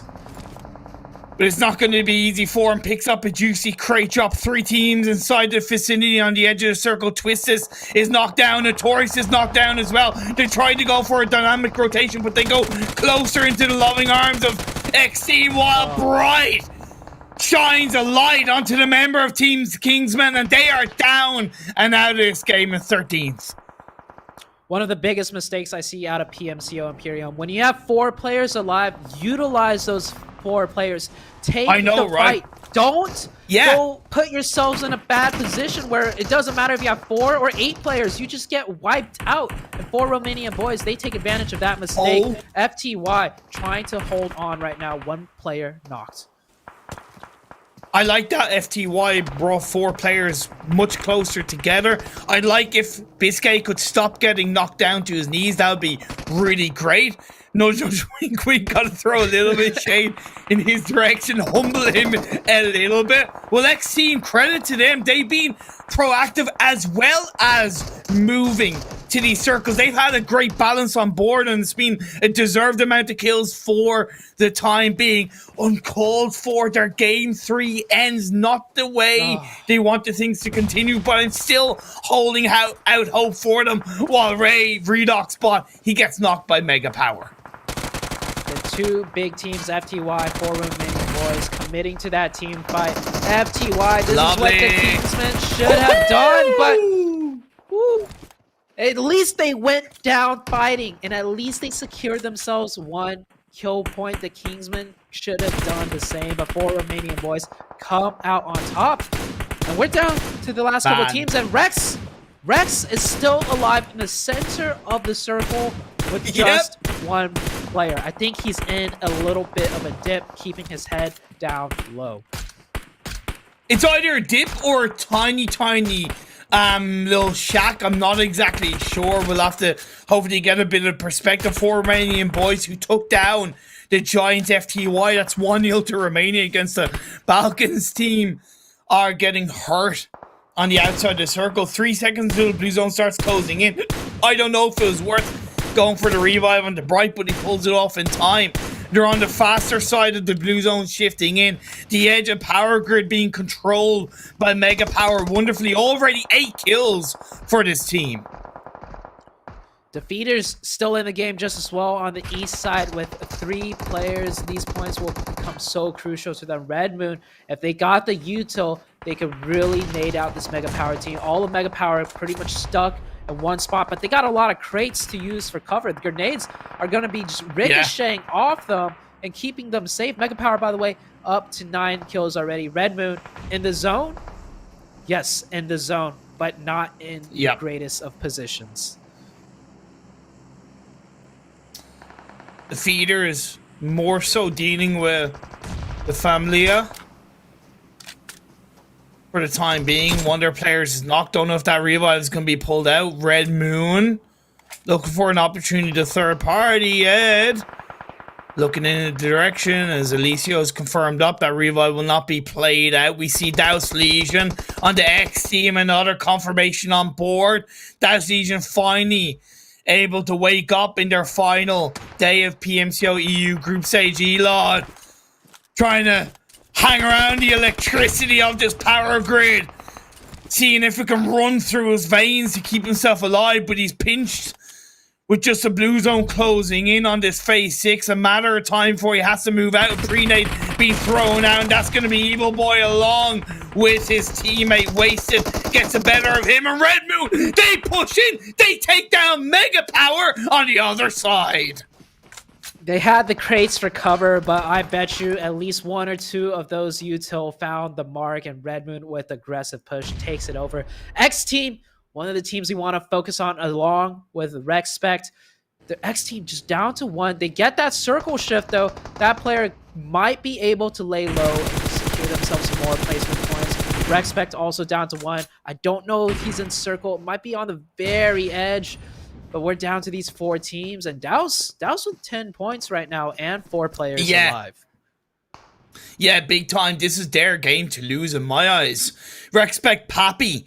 Dinosaurs lived for millions of years in the desert landscape of Earth a long time ago, so I'm kind of not surprised that Pappy is able to survive in this harsh wasteland of a lobby in this Miramar game. Red Moon goes for the push onto the crate drop, makes it there. That spread is going to work out in their favor. Sweet Scar is going to get knocked down by Nightmare. Doesn't spot it out. Actually, it was Simple, I think, that got that knock, if I'm not mistaken. Now, Nightmare's position is exposed. Kronos cooks up 1 nade. That's lovely. Connects, but only puts him down to half health. Another one, and another one, in the words of DJ Khaled. Let's bring it on board. Let's wrap him out into the deaths and destruction. Wasted La Familia, Evil Boy, they're separated, while Douse Legion continue control this game. I don't think anyone knows the position of the last Respect player. Now, Nope. I don't think he's in zone, so he's going to have to move once the blue zone is touching him, but he could maybe pull out an upset. We saw the 1v3 happen on the Sanhok game. Pappy could do the same right now onto Douse Legion. So fingers crossed for Pappy as the X team finally goes out. He put up a huge fight and picking up 2 kills, and well, there goes out Respect, and it's just down to Douse Legion, Red Moon, and La Familia. La Familia, 11 first aids. He's not taking the fight anywhere. He's going to stay right there and med it out. If Nightmare or one of the La Familia players are able to get a knock onto one of the Douse Legion players, it might be a little bit more beneficial. But inside the blue, Kronos trying to heal up. 10 first aids on board. He might be able to capture 2nd place off the back of it. Is this too little, too late for Douse Legion? We'll have to see exactly how many points they've gotten. But they do capture the chicken dinner in Miramar. It's a good win for them. Today, I was not expecting the comebacks out of the teams so far towards the bottom. It's like, I mean, that first game was to be expected, where the top teams soak up all the points. But right after we saw that first game, game number 2, the underdogs soak up the points. And game number 3, Douse Legion with the win. Respect continuing a good game with their placement points. And X team, once again, not the spotlight of a chicken dinner or anything big, but that is 3 highly consistent games in terms of placement points and kill points. This X team, whatever they did, this is the way I want to see them playing if they make it into the finals. Yeah, I agree. Fully agree. Both of those teams, our expected X team, have certainly, proved their worth in the final day of the PMCO EUS group stage. Let's have a look at the match rankings and see what points these teams capture. Got to give credit, although, once again, I think it's a little bit too hard for them. Red Moon with a good result. Taking down Mega Power, not an easy team to beat. Dallas Legion, I think they got 13 kill points and that chicken dinner. Yeah, that's 28 in total for them. 28 points is quite a lot. Now, Dallas had 55. If you tack on that 28, hey, one game left, there's always a chance for multiple teams with that one game left. Fair. And we've seen so many teams get put in that position, but can they close it out? Now, La Familia, 16 points, good on them. Red Moon, 15. That's a good performance, but Red Moon, I think they needed something more along the lines of like a Dallas Legion performance. X Team, that's that consistency. I think they've managed top 5 all 3 games in a row, and that consistency is shooting them up the overall rankings. Mega Power, respect for Romanian boys and defeaters. Not the best performance, but no, once again, it's not, man. They came into today with a cushion of points. So they were at 88. They get 4 more points. That puts them at 92, which is actually really good because that ties them with Chilin and Entropic. So that means the next game, they just need 1 point and they'll be secured ahead of 2 teams for that top 15. So let's move on to the second page and take a look at the teams that didn't fare so well in this Miramar match. It's very, very scary for Sire for Skill specifically and Team Kingsman, as well as Uncalled For. Specifically Sire for Skill and Team Kingsman, because they were the two teams that were really close to that top 15 spot. Uncalled For, we gave them a lot of credit for their first 2 games, and they deserve to still be featured. But again, that Miramar blip of only 1 point is incredibly dangerous for them. Indeed, it was just not meant to be, especially with the way it started out for them. Starting off Miramar as a 3-man, hey, they had such good performances in the first 2 games. Overall points-wise, they need a chicken dinner the next game if they want to break that 90-point mark. And they got it in game 1. They got a second place in game 2. So it is possible. It is possible. Hopefully they start off the next match with 4. That would definitely come in handy. But besides them, there is so many teams that is just right on the cusp of things. And this is the very last match, Imperium. We're going to get into the very last match of the qualifiers. This is it. Man, let's go for a break, because we want to show the overall standings when we come back. Get plenty of time to really set the stage for the final game. Don't go away. You're not going to want to miss it. See you in a couple of minutes.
And we are back. One more game in the PMCO EU group stage, and it all comes down to this. Back into the hollow grounds of Erangel. Some teams have proven to be victorious in the first three games of the day, taking a lot of stress off their mind. But now, with that one final game, we do still see teams fighting for their spot in the top 15. I just got to say, before we go into the overall standings, Tuesday, it's now or never, man. It's now or never.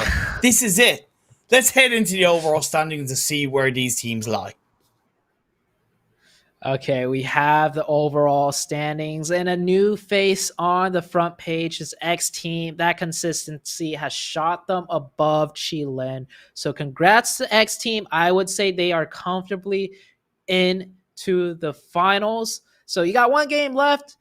Go out with a bang. You got more games coming down your line in the near future as far as the PMCO finals go. But let's go on to the second page where things get a little bit more interesting. Respect, credit to them. 99 points, 9th place. Deserved qualification into the finals. A level of redemption and consistency that, to be fair, they really needed. Sheilin and Entropic definitely breathing a sigh of relief because teams that spluttered, choked, you could argue, to the point where they are pretty safe in terms of the overall standings. Defeaters, Zute, like, why are they making things so difficult for themselves? They still got one game left. And at 92, I think they're pretty comfortable. The thing we want to really focus on is the top 15, right? So if you look at the 15th place team, that is Douse Legion. Of the tournament to end right now, Douse makes it in along with the 14 above them.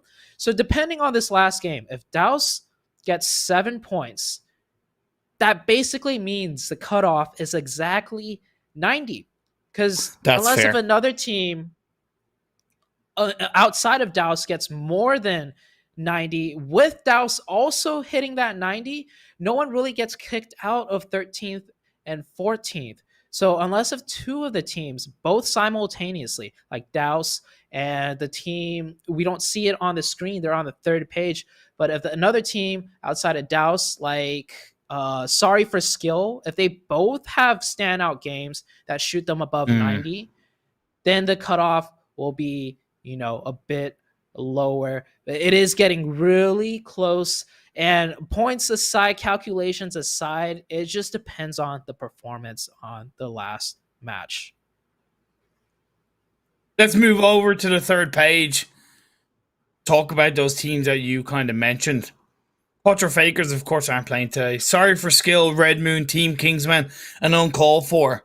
4 teams arguably fighting for, you could say 2 spots. You could say 2 spots because if Sorry for Skill get 9 points or 10 points, then they overtake New Generation and All Rejection Gaming, which is great, right? Red Moon, Team Kingsman, all called for. They've got one more chance to prove they have what it takes. The second spot only comes into play if on this last match, 2 of these teams break the 90-point mark, which kicks out the other 90-point from the previous day. Yeah. But if only one team makes the 90-point mark, they just join the rest. Because earlier, Douse is in 15th with 83. Yeah. If Douse Legion, real quick, if Douse Legion go out early, that does mean that cutoff point is lower than 90, right? That's the thing. That's why I said if 2 teams are going to make it on from the current teams participating, it's that 90. But if only one team makes it, it could be a little bit below that 90-point cutoff. But I love the 90-point you established earlier on. It is looking quite accurate. But let's head on to the last page. We still have some teams here left to show. The teams playing new names, MDC and Fast Romania. This is it. Your last and final games. Go out with a bang. We've already said it. Make a name, make a splash on this very final match. Have fun and good luck to you. We're about to get into this final game of the day. Thank you, as always, to Xiaomi for being the sponsors of this PMCO EU West. Enjoy super fast and lag-free PUBG mobile experience on Xiaomi's powerful Redmi Note 10 5G. The circle look can always be on your side. Might not always be on your side. The playing path can be unfortunate, but I'm feeling that at this point, there's no more excuses. You either have what it takes or you don't. Just simple as that. Maybe that's harsh, but they've had 11 previous games to do that. It hasn't been bad for 11 previous games for all these teams. So you got one more chance. Yeah, one final chance. The only excuse I feel like a team might be able to make at this point is if they are 1 point away from qualifying, because that always feels bad. It has happened before. Let's see if it's going to happen today after we head into the last and final game of Erangel. Let's get ready. Flame path is on your screens. It is diagonal, starting at the military base, ending around George Paul. Kind of similar to the first Erangel playing path, to be fair. Let's hope the phase on circle is once again not massively on the east. It's the same playing path, I think, opposite sides in terms of where it started. But at least this time around, teams might have a better idea of where some teams might drop. Because we saw in game number 1, there were some early game fighting. So with the same exact playing path, they should have a better idea of what to prepare for. And taking a look, no teams dropping military base this time around, because in the first game we had 2 teams dropping there. Yeah. So neither team wants to get into that early game fight and nobody dropping on the sides of military. But now we have 2 teams heading towards Novo. The team, just once again to reiterate for us, the teams that we're really focusing on in how they finish is Defeaters, Douse Legion, Sorry for Skill, Red Moon, Team Kingsman, and Uncalled For. New names and respect. There's nothing really to fight over for both of these teams. Phase 1 is deja vu, left, right, and center. Have we gone back into the past, Sute? Yeah, just flipped. The plane path, that's the only thing that's different. The plane path was flipped. I would not be surprised if we see FTY in the same exact mansion spot as we saw in game number 1. However, their rotation is slower because the plane path was flipped the opposite end, and they're also fighting with a team if uncalled for. They finally get 4 players, or I mean not finally, they get 4 players into the final match. But once again, they're basically starting it off as a 3-man. I do want to take this time to highlight Biscay of FTY individually, at least in terms of as a fragger, as just a dangerous player.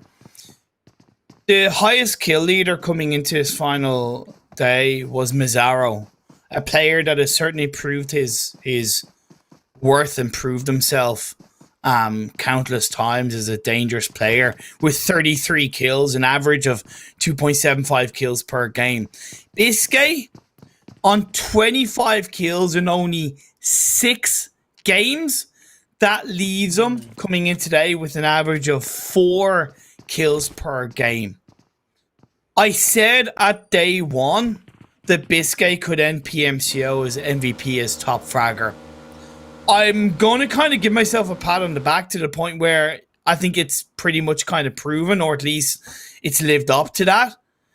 We've seen light shine from other FTY players, but there's no doubt that Biscay is a man not to be messed with. Definitely not. But the problem or the question is, can he keep that momentum going into the finals? Group stages of Yeah. PMCO is always a little bit different. You get multiple teams, so to say, that aren't as skilled and in a sense could be free kills, right? Yeah. But once you head into the finals, that's where the difficulty kind of rises up. And Rex, they've already secured their way in. New names, they're sitting at 51. It's pretty much over. They could just make a name for themselves at this point if they could wipe out Rex cleanly. And it looks like they're off to a good start. Already 2 players from Rex down and out. Yeah. A revive coming over on the side of new names. They could reset this in a 3v2 and even get the 4th revive, making it a 4v2. I don't think they should even go for the 4th revive, because that allows Rexpect to reposition, and that'll leave no names in a situation where they don't know where the 2-man team is, despite having the player advantage. Though, you spot them out. The VSS from Aka is definitely beneficial at the start of a game. Broody Boy spotted out, takes a bit of damage. Credit to new names. Their last game of the PMCO, nothing to fight for, but pride on the line, and they're certainly giving it to Rexpect. And they're gonna hunt down this fight. I like it out of new names. It's a 4v2. Yeah. You should always go for the 4v2. The defense though out of Rex my looking lord. good. Starting it off by Broody with that grenade. 3v2. I like the Overwatch position by Hellboy though. It will slow down that push, but that grenade bounces just slightly too far. Like, why would you go for the revive in the exact same position that you just got knocked? It doesn't make sense. Christo turns around, gets a knock on the Salazar. Salazar kind of went a little bit too deep. Sorry, it wasn't Salazar, it was Broody Boy. Went a little bit too deep. And now that's going to be the end of Rexpect. It's still a good fight for new names. A couple of mistakes made. They lost ML for probably no reason. Still 4 kills for them. I think the biggest mistake was what you highlighted, them going for the revive on that 4th player. That revive isn't too bad, but it's the player that went for the revive that was a mistake. He had the crucial position of boxing and keeping the Rex team stuck inside the crates, but he gave up that side of control, and you saw Rex, get a much better spot for defense, and you saw how difficult that 2v4 was for the side of new names. So that 4th revive is fine if they maintain their overall positioning in that fight. But they finish the fight off, 4 points, lose 1 player. That's definitely a point for them to learn from. Hopefully they can recognize that. And it's, well, I mean, Rexpect, they're done for now, but they're on to the finals. So we'll definitely be seeing more of them in the coming weeks. Red Moon lost a player earlier on at the hands of Deuce Gaming on a side note, so it puts that team under more pressure. Teams are starting to make their way in. Similar to the first game, teams are positioning themselves around a kind of mansion region and a compound that's a little bit to the west of Mansion. Red Moon have gotten there before uncalled for, which is definitely a positive thing. And FTY, they've actually gone for a different pathing line into the circle compared to the first game of the day. And I kind of like that, because to me that maybe shows they're trying something new. They're pulling out something different rather than the exact same path lines every game. Familiarity can be good for a team, but when you're in a position where you know, there's nothing to lose or gain, why not try something different? Yeah, they're forced to adapt with the rotation because they started off the loot late this time around, and we saw them get into an early scrap where they picked up a kill point. So just like we see it here, Mega Power is already here, and Mega Power, funny thing is, died here in this position in game number 1 to FTY. So there's a chance Mega Power saw in the kill feed FTY fighting early on, and they did the VOD review real quick before the 4th game started on the first match, and was like, hey, FTY takes this spot, they're a bit slower, they're fighting early on, let's not die to them again for this position and take it now, because there's a chance it might be open. And they push in the Red Moon player that was holding it by himself. I get it. There's a chance you could hold it because he scare off a team, but he's forced to fall back, and we're heading into the second circle shift. Sorry for skill. Good spot for phase 1. I would have recommended staying there until phase 2 popped up. It's a centralized shift, a little bit of the river in play, plus Yasnaya is in the heart of this phase 2. So that's going to be tricky for these teams on how they want to commit. Sorry for Skiller. Committing to Yasnaya? Where are they looking to go? I think they're taking. I think they are making a mistake right now. The very center of the circle, there's a few one-story buildings that it looks like they're going to set up at. It's not the best spot. Your vehicles are going to get taken out. They are making the mistake of being center of circle. Just because it's center of circle does not mean you want to be there. If you're not going to be able to keep your vehicle safe and you're going to be pinched in from the north and south side, it's better to take an off-center position where you have an easier exit rotation if they do need to rotate. And the cars, the wheels are going to get popped. Like the position they were in, right? That position that they were in would have been a lot better. So yeah, you bring up a really good point. But they are hunkered down for now, and there's a low chance of them moving. Once a team kind of 4-man stops somewhere, the call to move again, especially after being shot at, is rarely ever made because it's just a little bit risky. Teams don't feel comfortable readjusting once they're, safe, so to say. And I would say if you're already there and stuck, just wait for the next circle and just be ready for that rotation and keep in check which cars still have tires left. Team Kingsmen going for wide rotation close by the Stalbar in the kind of far northern side of this circle. FTY doing something similar, but FTY pulling off a much better rotation on call for shooting up towards the members of Fast Romania, spreading them out. Simple in the kill feed. Gets knocked down from Team Kingsman, so that's potentially a good start for Team Kingsman. Team Kingsman actually getting into a fight with FTY. FTY adjusting their rotation, have somehow adjusted their way into Team Kingsman, but does not look good for Team Kingsman. FTY got the reset on their knock player already. That player right there you see is about to get finished out. Team Kingsman, they had 75 points. 15 points put them at the 90-point mark with the potential of qualifying, and now they're down to 3. It's looking dire for them. And that's the difference between rotating as a team and rotating separated. FTY rotated as a team. They were able to get the revive, able to get the counter knock. X-Team from the Yasnaya area to get a knock on the CLW, sorry for skill, but the revive, of course, being played out. New names going for a pretty deep rotation, a late rotation on phase 2 into the northwestern edge of Yasnaya. It's not a bad place to be, but very late into the circle. Luckily, they didn't have more players punished. You saw it right there for a split second. Sorry for skill having to readjust their vehicles. I counted at least 2 cars with wheels out already. But hey, usually the circle hard shifts. It doesn't do that smack center shift. So this one goes away towards the favor of sorry for skill. Maybe I just have to eat my own words, but they're looking okay, at least, for this circle. No, I still think the compound that we highlighted would still be a much better priority place to hold than where they are right now, because where they would have been is not only higher elevation, but there's more buildings to play around. And again, we could still see a hard shift on phase 4.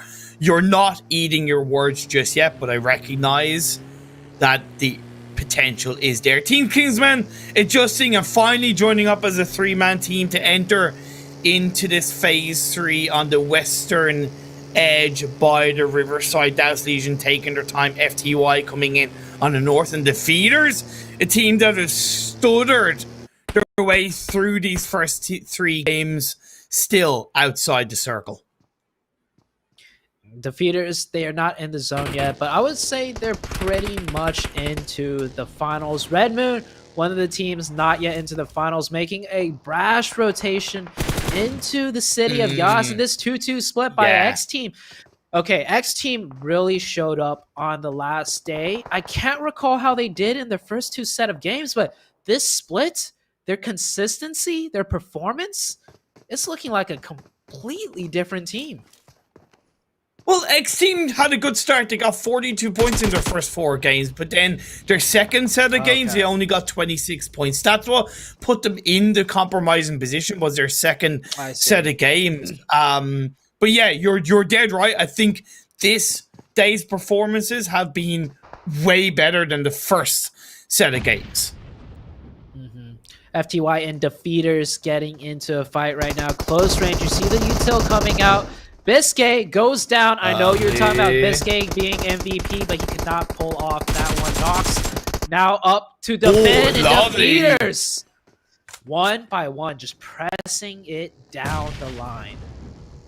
Kale cooking up a nade. That's an important one. Simple is rotating around, goes for a bit of a variable push, but does get put under a lot of pressure. Alicia, Whiskey, and Elot together, they stand united. They will fall. Simple gets knocked. Great turnaround by Alicia. Xiao, Maria, but Kale spots him out. It's still a 1v2. He's going for it. Kale clutched up earlier on, but he has to do it all again. And Kale's going to get taken out. Defeated with 4 important kills. I cannot stress that enough. 4 so important kills. Those 4 points just really did it. And not just any 4 points. 4 points onto FTY. That's more of a confidence booster than anything for them once they get into the finals. And the next circle shift does get split between the city of Yas and the fields down south. Okay, sorry for skill. Great rotation. Now you can eat your words. Great rotation at that point for any team to be in that position in this zone. It's one of the better ones for sure. So they still may have 1 car left to use to rotate to move around, but it's getting very late into the game where it's just pretty much all guns out at this point. Deuce taking shots at the uncalled for, but not managing to land any hits. Everyone else making their way in now. Nice rotation from uncalled for. Still, of course, going in blind. X Team still hold on to a 2-2 split, and I'm curious what you think of that 2-2 split from X Team. Are they leaving it too late to join up as a full squad, or are they like, look, it doesn't matter, it's the last game, let's try something a little bit riskier? This 2-2 split, it's hard to say with the way the zone has, played out. Both positions could really come into play on the next circle shift.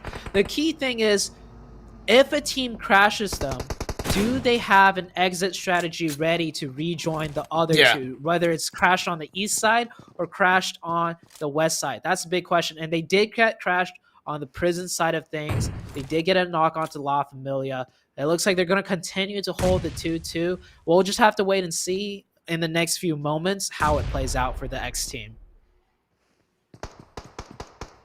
Definitely a lot safer for Defeaters. Those 4 kills onto FTY gives them 4 points, leaves them on 94 in total. So they're good ahead of Sheila and ahead of Entropic. Even if all of these teams were to get more points and end up on 92, etc., they'd still be safe. X Team with another knock and kill onto the Familia. That's pretty important for just for their confidence. Fast Romania going for a desperate push to pre-fire. Plays in, switches over to the barrel and gets that knock, gets that kill. Defeaters now left with just 2 who are in the heart of Yasnaya. That's Legion, by the way. I believe they got a kill on one of the 4 Romanian boys players and now have decided to push in to that edge of Yasnaya region. I really hope we see a northern shift on phase 5. I want a Yasnaya finish for the final game of the group stage. The Yasnaya finish, I would have to pass on that, as wild and exciting as that would be. But the ending finish south of Yasnaya is pretty interesting too, because you True. got a lot of just open fields. You have a lot of open ground, hay bales.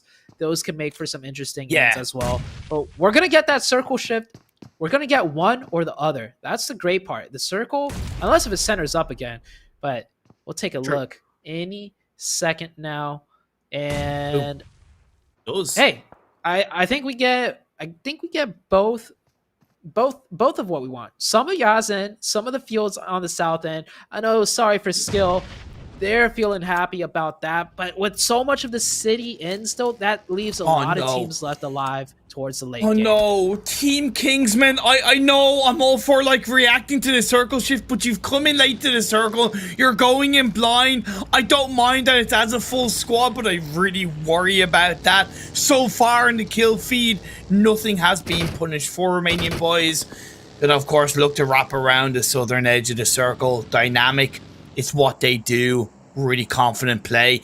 Okay, Team Kingsman have made it in, and to be fair, they've taken advantage of what is still a continued 2-2 split from X Team. Now you have Douse Legion around there, you have X Team, and you have Team Kingsman. Good for the two teams that really need these points. The Kingsman, I like that. I like that rotation by Team Kingsman. We're getting so late into the zone. Everything is taken, so it doesn't matter really if you're going in blind. At least, as long as they go in expecting a fight and rotating together, that's the most you can hope for in a zone like this late into the circle. Lovely Molly. Lovely Molly. Got their spot. Douse Legion with only one kill so far, but they have there is a chance for them to break that 90-point mark and secure a spot for themselves in the finals. Mega Power are going up against 4 Romanian boys and pretty much come out on top, to be fair. MDC and the field as nice, snaking it through. Sorry for skill.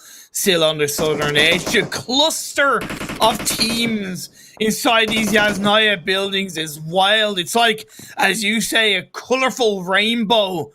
MDC, KS go down. Like I said, Mega Power for Romanian boys. Mega Power predominantly coming out on top.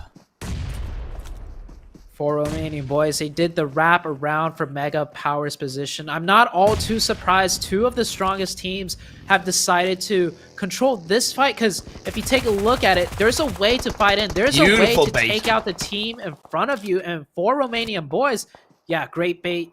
They get that knock. They still got more players to deal with. Oh my god! Red Ox spot! Man, I featured Biscay, but this guy deserves a lot of respect, a lot of love for how much he's proven himself as a player between the ESL Mobile Open victory and this PMCO. This team, this player stepped up, becoming the heart of Romania in this PMCO, but the heart is gonna get broken down by a lovely nade by Felabot. These 4 Romanian boys left to just one player. Right. Can he save it? Use a first aid. The circle has shifted over to Yasnaya, so good for all of these teams that are inside the buildings for Romanian boys go down. Oh, he wanted to get that thirst. That thirst ended up biting him in the back. So that is 4 Romanian boys out. Mega Power down to 2. And yes, this shift, we get both of what we wanted. Some of the field and then some of the high-rise apartment buildings. This is going to be one cluster of an ending. It is going to be fights all out every which way, and I imagine the medkits might come into huge play in regards to who's going to qualify for the finals. Deuce Gaming going on a wing and a prayer with the rotation. Kobo nearly spots him out. And now he's going to go into loving arms of Mega Power, and just goes down just like I thought. The feeders getting pushed back by Douse Legion. Douse Legion looking to really solidify themselves in this top 15. The final spot is theirs for the taking. Making the butt cheeks of the teams around them that aren't playing today. Douse Legion on 3 kills already. Elon by the wall side. Sorry for skill. Another team currently on 81 points, 18th in the standings, still a full squad up.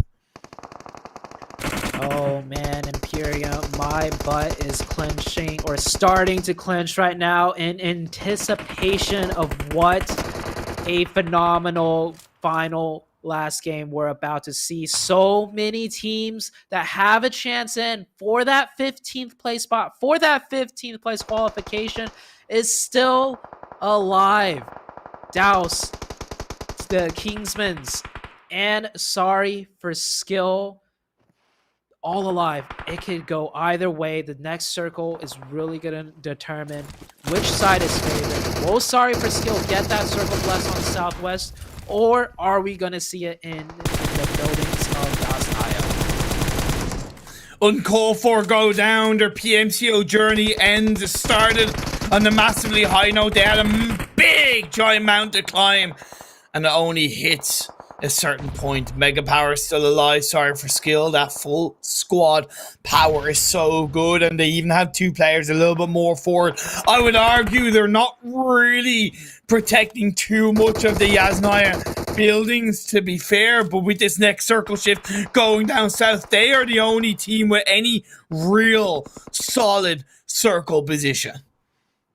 Here's how it's going to play out in my mind right now. So Douse in 15th place, but sorry for skill has a good chance of passing them up with that circle shift. So if Douse hit that 90-point mark, and then Douse gets a really good last game and also hit 90 points, there's a chance both Douse and sorry for skill could make it into the finals of PMCO, but this is not a good start.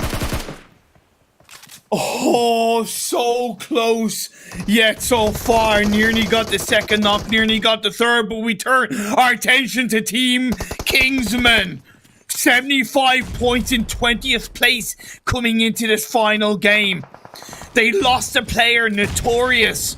Well, let's see if they can turn the Notorious into a BIG big game result and take down X Team. Gold touch, one or two players alive. They have the body advantage. The blue zone's closing in. You don't go through the window like that. The animation gives you nothing to go for. Soft is knocked down. 34 Skyline can't provide a cover. Twist is still inside the building. The blue zone is going to hit him, and 34 Skyline is down, prone in amongst the smoke, knowing that with only one kill and still with a number of players alive, it's desperate times, desperate measures for Team Kingsmen. Oh, gold touch is on the right-hand side, but he gets shot by the third party.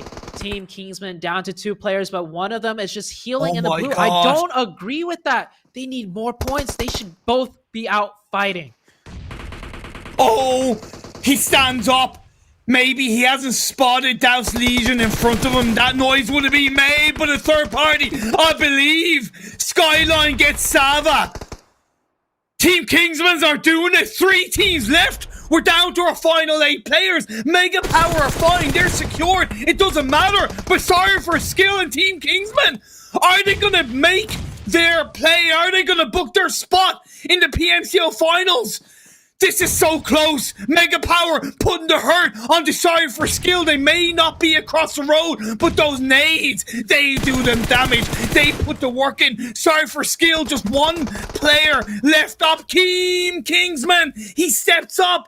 That was a mistake made, and he gets taken out in third. And that's going to be the final kill going down. That's Mega Power claiming the last chicken dinner of the PMCO group stage. All right. I know Mega Power got the chicken dinner. Good for you. Hey, go get some more in the finals. The teams I want to talk about, though. Douse, 83 points. They were in 15th. They were ahead of everyone else, and they made it pretty far.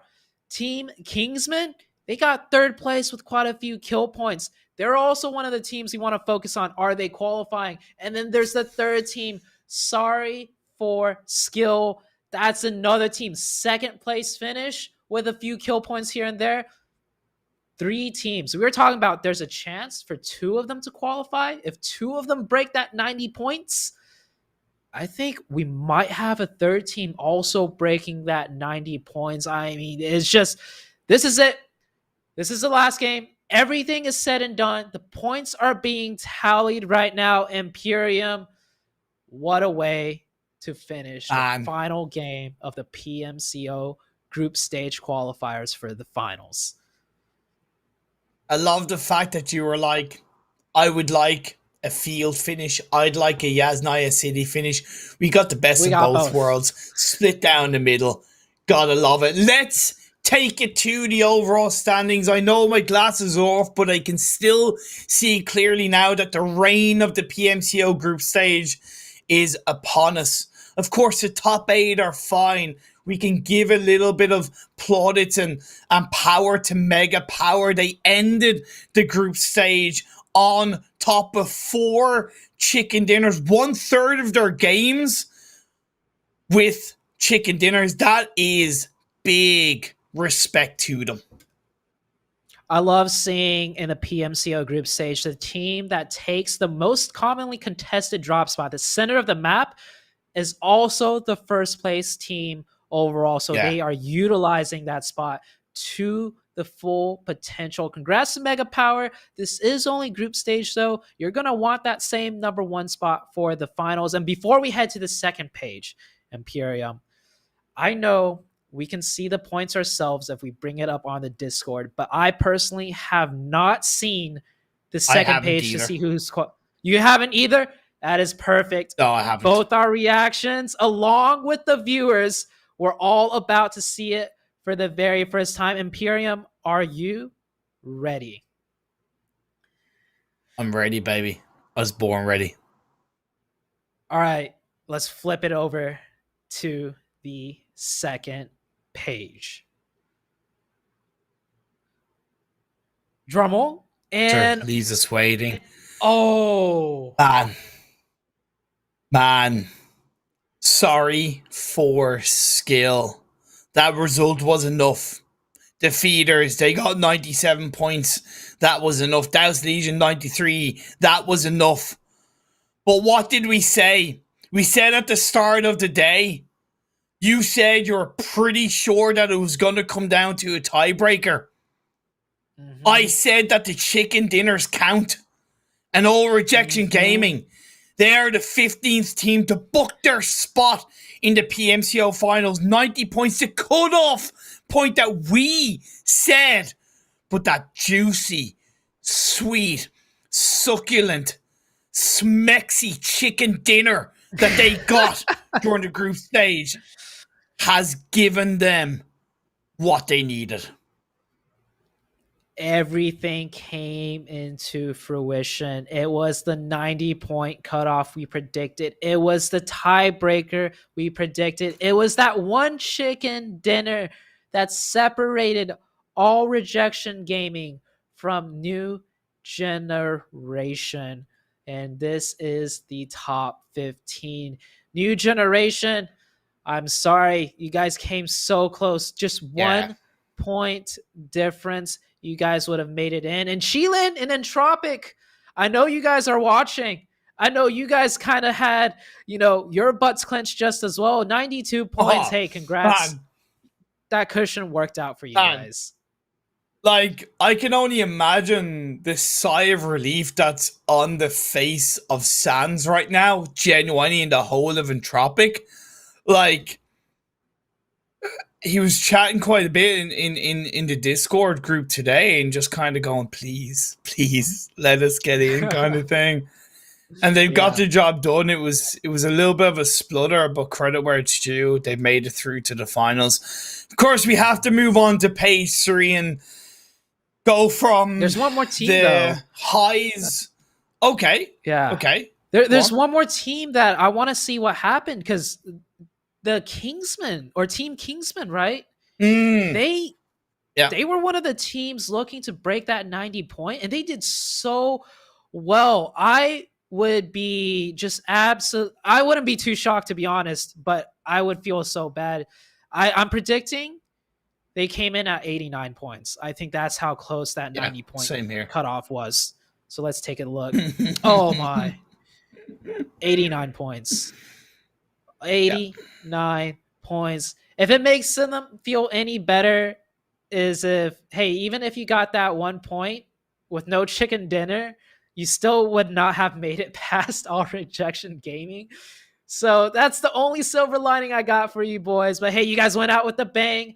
Red Moon, 88 points. It came down so close for so many of these teams.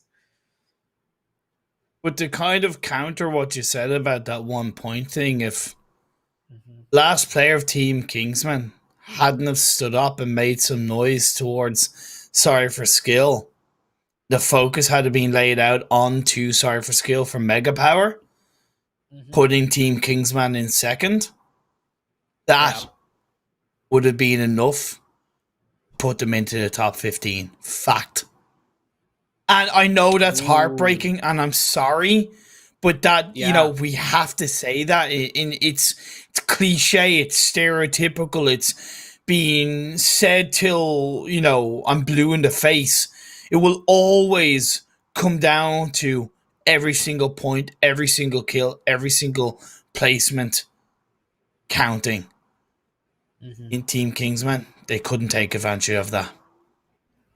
Yeah. On the flip side, though, you never know what might have happened. If the smoke ran out, he might have been in line of sight. There's a chance Mega Power doesn't focus that dip area that Shoot for Skill was. So it's but that's dude, what makes the beauty of this game. It's these micro decisions that impact the game, and also you don't know if you decided to do something else. We just don't know for sure what might have happened. This is why I love watching this game, Imperium. This is why I also love playing this game. But let's move on to the fourth page now to round things out. The top 32. And when I say top 32, I mean these are the top 32. Don't forget, some of these teams might be on the last page, but they beat so many other teams to even get a spotlight on them, to be able to compete on broadcast, to be able to have the likes of Imperium and I cast your games. That's an accomplishment in of itself, and everybody walks away with a little bit of money. Yeah, couldn't have said that better myself. Credit played and didn't make it, and thank you for putting your heart into this game and putting in the time. I hope you all learn a lot from this failure and build yourself back up for future PUBG Mobile tournaments. This isn't ending anytime soon in terms of the ecosystem. There's a lot more to come in the world of PUBG Mobile. I know that much.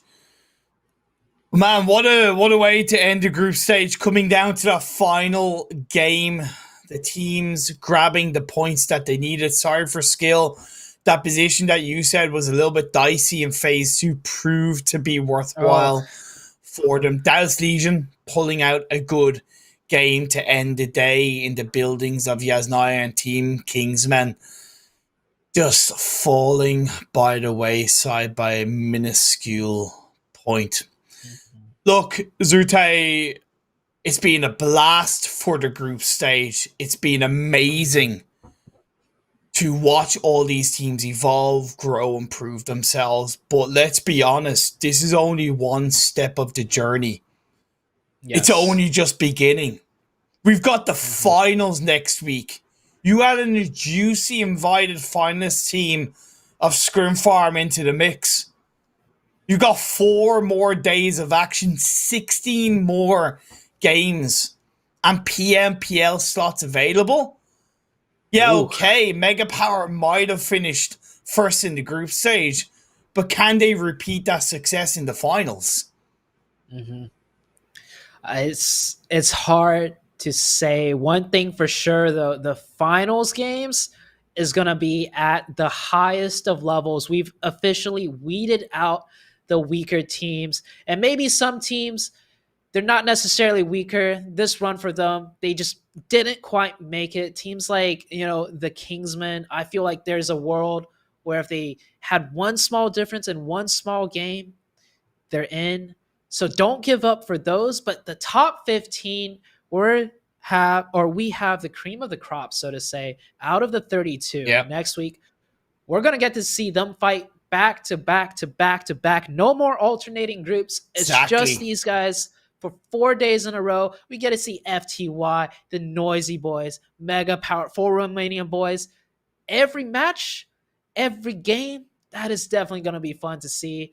And I can't wait for next week, Imperium. Giants are going to clash. Electricity is going to be in the air. And I can't wait to witness it. It's going to be an honor to cast it with yourself, and it's going to be an honor to bring it to the masses on broadcast. Thank you so much to, once again, all the teams for participating in the PMCO group stage. Thank you so much to everybody that's viewed the group stage live stream so far in the games. Thank you to everybody in the back end as well, our production, all the people in the spectator and observer slots. Genuinely, thank you. A lot goes into this, and we're just one piece of this amazing puzzle. Next week, next Thursday, same time, same place. Honest to God, you're not gonna want to miss. You're gonna tune in. There you go. Just tune in next Thursday. Okay, Just be same there. time, same place. Just be there or be absolutely square. Have a lovely evening. Stay safe. Stay awesome, and see you guys then.